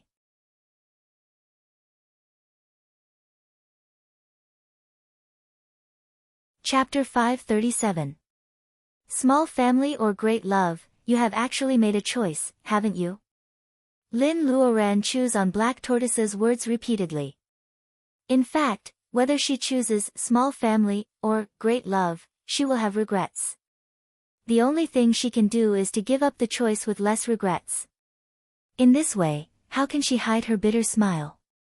Mu Tiannan looks at her profile and captures every subtle change in her expression. It seems that he has experienced a difficult choice with her. At this time, he only feels that he has lived for hundreds of years but still lacks vocabulary. He doesn't know what kind of comfort can make her happy. It has nothing to do with them. Only White Fairy is much calmer. Hearing Black Tortoise's words, although the two choices are different, in fact, there is no contradiction. If Linny stays to clean up the mess of the earth, how many years will it take for her to reunite with her family? Black Tortoise smiles. One of the three fools finally thinks of this key problem. Use her space to continuously restore the Earth's environment. If it can be done within 100 years, you can come to me when the Lost Land opens in the next 100 years. I will tell you the way to open the Tower of Babel again, the Lin family, and the landmarks where those cultivators are. Only 100 years. Lin Luoran frowns. This price is not too high. Just like Colin Weir's promise to be a servant for 100 years, it is just a moment for cultivators to live a long life. At this time, she has no time to think about whether the Lin family can smoothly break through and advance in the next 100 years. Just like they have been waiting for her in the distant unknown for 300 years, they continue to wait for her to reunite. The gray fog on the earth is thick and lingering. It will be rebuilt in 100 years. What should I do? Black Tortoise clumsily points at itself. The gray fog is dead energy. When the catastrophe of the earth comes, the whole planet is surrounded by dead energy. Only by rebuilding the 5 elements of the earth and forming an endless cycle can the dead energy be completely defeated. What you are doing now is to use the mother lode of the 5 elements as nourishment to treat the symptoms of the disease on the surface of the earth. However, its shell is sick and its inner body has long been weak. If you want to cure it, you need to use the 5 elements you gather with space. The last of the 5 elements, earth, is me. 100 years later, when the Lost Land opens again, I will personally fill in the earth of the 5 elements. Space will change beyond your imagination, and the problem of earth will be completely solved. You can go find your family without any regrets. White Fairy takes a deep breath. Cultivators fight against nature and fight for survival. Robbing resources is a small matter, but it is not uncommon to kill people of the same school as stepping stones. Everyone talked about pursuing the Great Tao, but a long lifespan was also the driving force for many cultivators to cultivate. In such an environment, it is the first time for her to hear a mighty monster with Black Tortoise's personal ability to calmly mention death. Lin Luoran can't accept it for a while. She can't stop Gold Hawk from killing itself. Can't she stop Black Tortoise from having the same idea? She unconsciously says her thoughts, which makes Black Tortoise smile indifferently. I told you that if you want to make up the 5 elements, you have to kill a strange beast of the earth. Just because they are not familiar with you, you can kill them calmly. To tell you the truth, I didn't migrate after the spiritual world was opened in the old year. When the doom of divinization came, I beat it back. I asked to be a guard in the Lost Land. I have been free for so many years, and I have made this decision long ago. Whether you search the Lost Land or go to the monster forest of the Penglai Immortal world again, the strength of those strange beasts of the earth is below me. The earth is thick and pure. It can carry everything. The 5 elements are endless. In the cycle of the 5 elements in space, the earth must be the strongest. Except for me, there is really no other choice. You don't have to be sad. I don't do this for Lin Luoran. I just feel sorry for that silly Momo. As I said before, sometimes death is not the end. Gold hawk kills itself. On the one hand, it gets rid of the confinement of the lost land. On the other hand, when you make up the 5 elements, the beast souls of the 5 elements in space will have a great chance under the great merit. You are not a fish. How do you know that it is not what the fish wants? Black tortoise is a mellow elder. It solves Lin Luoran's doubts one by one without any impatience. These secrets of the world are told. Lin Luoran's mood fluctuates a few times. Black tortoise doesn't hide it, nor does it comfort her. These words still soothe her mind like a trickle. If Black tortoise can face life and death calmly, why can't she accept the separation of a small family for 100 years in exchange for the boundless love of the earth? Be willing to give up. You can only get something if you give up. Lin Luoran's state of mind trapped in a corner comes out of confusion. At this time, she reaches a real free and easy state. She gives up, and she will get something. The damage to the ocean of consciousness caused by Han Weiya and Lin Luoran's Taoist root is quickly recovered after her state of mind jumps out of a certain level. The fog in the ocean of consciousness dissipates, and it becomes clear again. The exquisitely carved pavilions, terraces, cranes, and clouds were all gone. What was left was the boundless, primitive land, and the clear, broad, and clean sky. Abandoning prosperity and returning to simplicity. There are pleasant green mountains and clear waters between heaven and earth. There are also deserts and Gobi. These scorching and evil lands border on each other. The world is never built with beauty. If you can only see beauty, it's because you are self-hypnotized and ignore the ugliness on the side. Beauty and ugliness, good and evil, nobility and poverty, they are clearly defined. Sometimes they are entangled with each other and it is difficult to distinguish them. However, it is undeniable that the world will never be truly complete without one side. Under the sky, the fly Apsara's painted sculpture with the same face as Lin Luoran returns to its original simplicity. Lin Luoran can feel the real compassion between its eyebrows and eyes. She thinks that the most shocking light spot hidden between the godhood painted sculptures must be the teardrop left by Momo. Black tortoise says that Momo is no longer in the world. Lin Luoran thinks whether Black tortoise knows that at least there is a tear of mercy left by Momo. It melts with her and they will never be separated. Momo will also be remembered forever. When Lin Luoran opens her eyes again, she looks at the barren Gobi with a new state of mind and sees its vitality. The state of mind that she can't match because of her rapid advancement has been made up. After a long time, she realizes that what she gets is far more than what she gives up. Lin Luoran realizes something. The people around her obviously notice her change.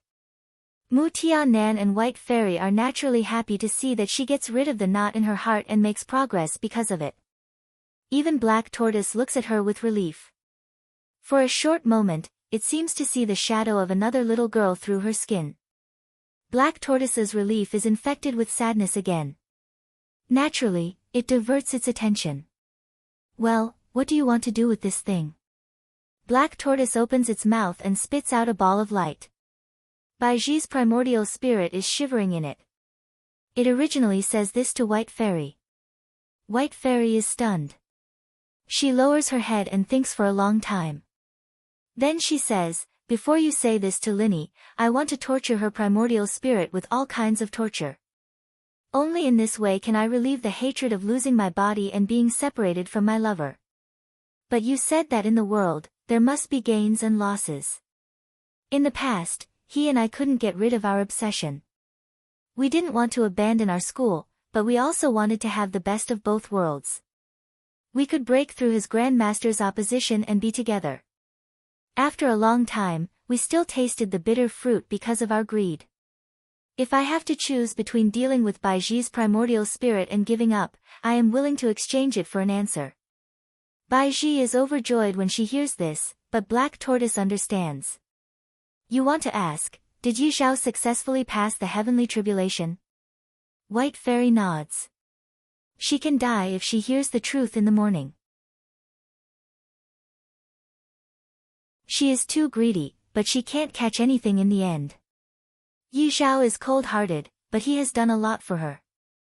Even if she has no achievements in personal ability enhancement in this life, the only thing she owes is Yi Zhao's friendship.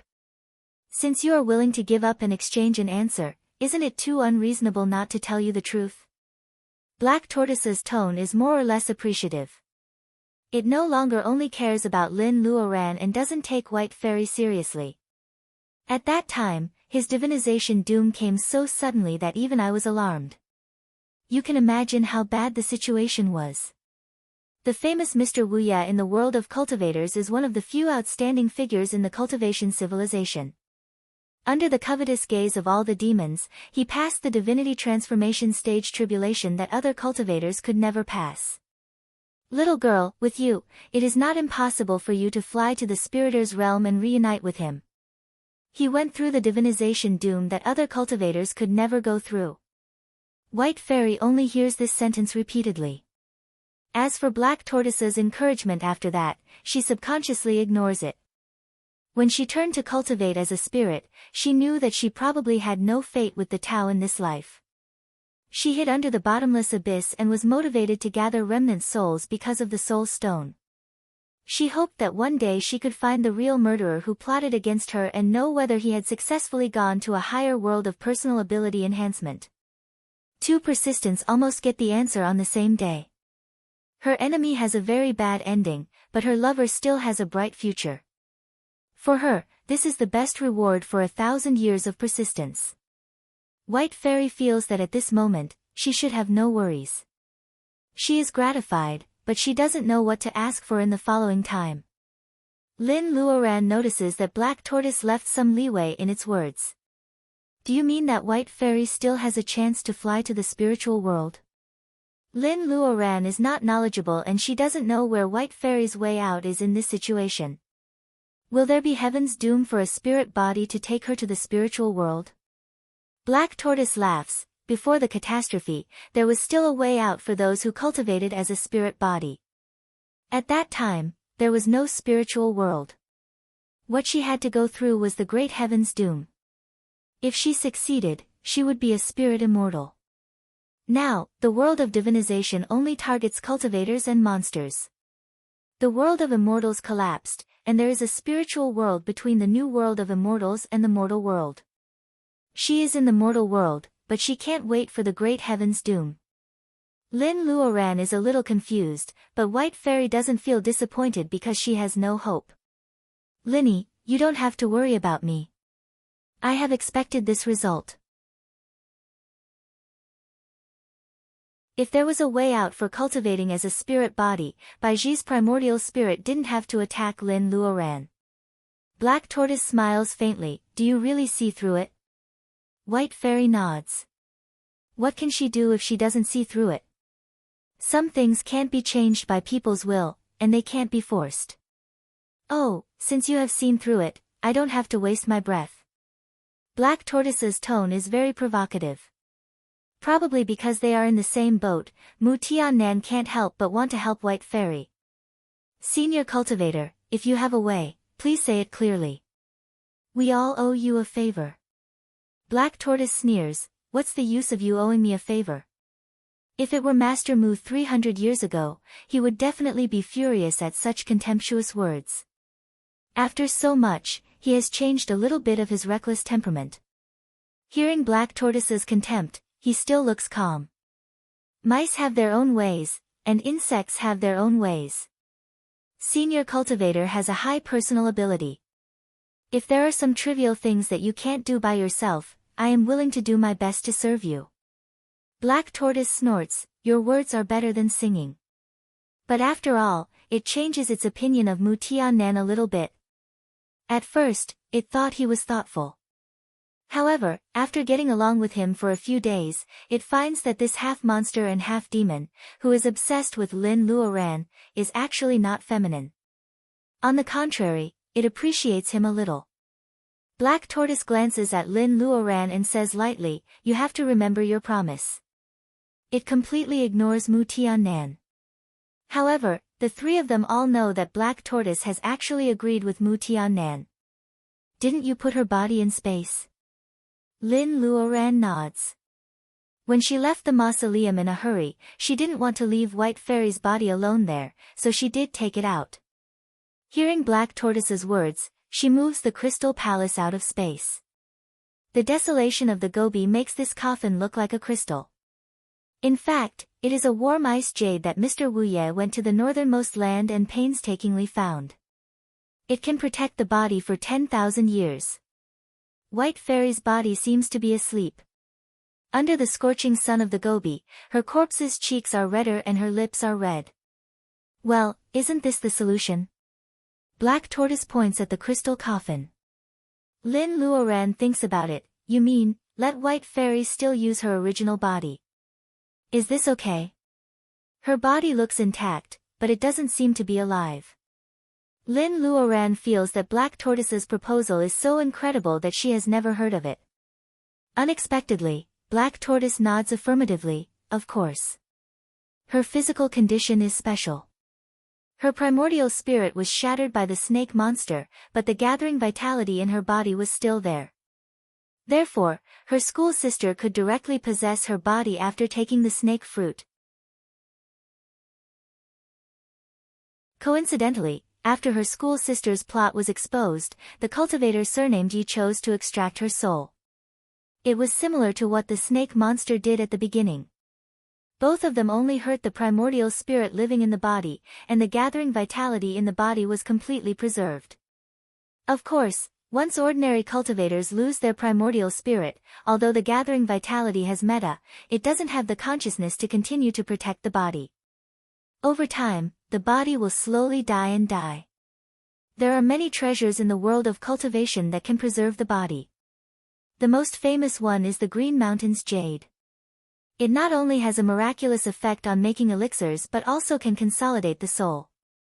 However, the world doesn't know that there is warm ice jade. It is an extremely precious spirit treasure. The last piece left on the earth was found by Yi Xiao and carved into this coffin. In fact, warm ice jade used to be used by powerful people to preserve spirit medicine. It is a closed jade box. When it is closed, the time in the world inside the box stops flowing. Until the day it is opened again, the effect of the medicine will still be the same as the moment when it is put in. Yi Xiao has really done his best for you. This warm ice jade is also a rare treasure that everyone in the primitive world is fighting for. It keeps the state of your body at the moment when it is put in. Only when the person in the coffin really wakes up can the crystal coffin be opened from the inside. In other words, your body in the coffin is still alive at this moment. Except for the old Black Tortoise, who knows about warm ice jade, no one knows how many ancient books Yi Xiao has read and how much effort he has put in to find such a rare treasure like warm ice jade. White Fairy used to feel that her wish has been fulfilled and she has nothing else to ask for. However, at this moment, her mood is totally different. Yi Xiao is not like other female cultivators' Taoist companions who give small gifts to please or sweet words. However, he is far better to her than others. She doesn't know how much he has suffered to find the warm ice jade. However, she knows that he no longer owes her. The one who owes him is her. White Fairy is a soul of departed. She can't even accurately convey her choking emotions. Senior cultivator, if there is such a chance for me to get my body back, what do I need to pay? Black Tortoise is happy. Then tell me, what are you willing to pay? Don't learn from someone and fool me with empty promises. Someone is not guilty at all, so he naturally has no pressure. White Fairy lowers her head and thinks for a long time. She doesn't know what else she can give up. Lin Luoran is anxious, senior cultivator. Black Tortoise sighs, forget it. You have nothing to exchange. Why don't you give me your school sister's soul of departed and the power of the soul you have cultivated for hundreds of years? Then we can talk about it. White Fairy agrees without hesitation. Everyone present doesn't care that Baiji's primordial spirit is screaming in the light group. There is a cause and there is an effect. Lin Luoran hurt White Fairy's primordial spirit in the past. Now it is not too much to pay back with her own primordial spirit. White Fairy's power of the soul has been cultivated for hundreds of years and it has condensed into an entity. Lin Luoran feels it is a pity. However, White Fairy agrees. Black Tortoise nods approvingly, since you are willing to give up your personal ability, it will be as you wish. Isn't there a snake fruit left among the spoils you desperately snatched from the poisonous pool? Swallow it, and your wish will be fulfilled. However, let me tell you first. After your soul returns to the body, all your personal ability in the past will disappear. You have to start all over again after thousands of years of hard work. The future of personal ability enhancement is unknown. You have done so much, but you may not be able to smoothly gather vitality again in the future. Let alone divinization's doom, you will ascend to the spiritual world and meet Yi Zhao. Or, when you go through all kinds of hardships to do it, Yi Zhao is no longer in the spiritual world. He may even have changed his mind. What will you do then? White Fairy still nods without thinking. Yi Zhao did everything in the past. Did he ever think that he must have something in return? What she is doing now is the same. She only wants to follow her own heart and really work hard without any scruples. Lin Luoran admires White Fairy's choice and feels touched. She takes out the snake fruit and hands it to her. White Fairy swallows it without hesitation. The snake fruit is very strange. White Fairy eats it as a soul of departed. The power of the snake fruit is transformed into light spots and absorbed. The soul power in her body begins to flow away and it is fixed by Black Tortoise with gas. When White Fairy disperses her soul power and only a phantom is left, the power of the snake fruit leads her to fly into the crystal coffin. Her soul returns to the body. Will White Fairy wake up? There is a faint red light flowing in the crystal coffin. It is the snake fruit that makes the body and the primordial spirit which has not been seen for a long time fit together. Only if it succeeds, the crystal coffin frozen in time will be opened from the inside. Lin Luoran is in tears. She is not only happy for White Fairy. On the other side, someone also finds warm ice jade for Mrs. Lin to freeze time and keep her mother here.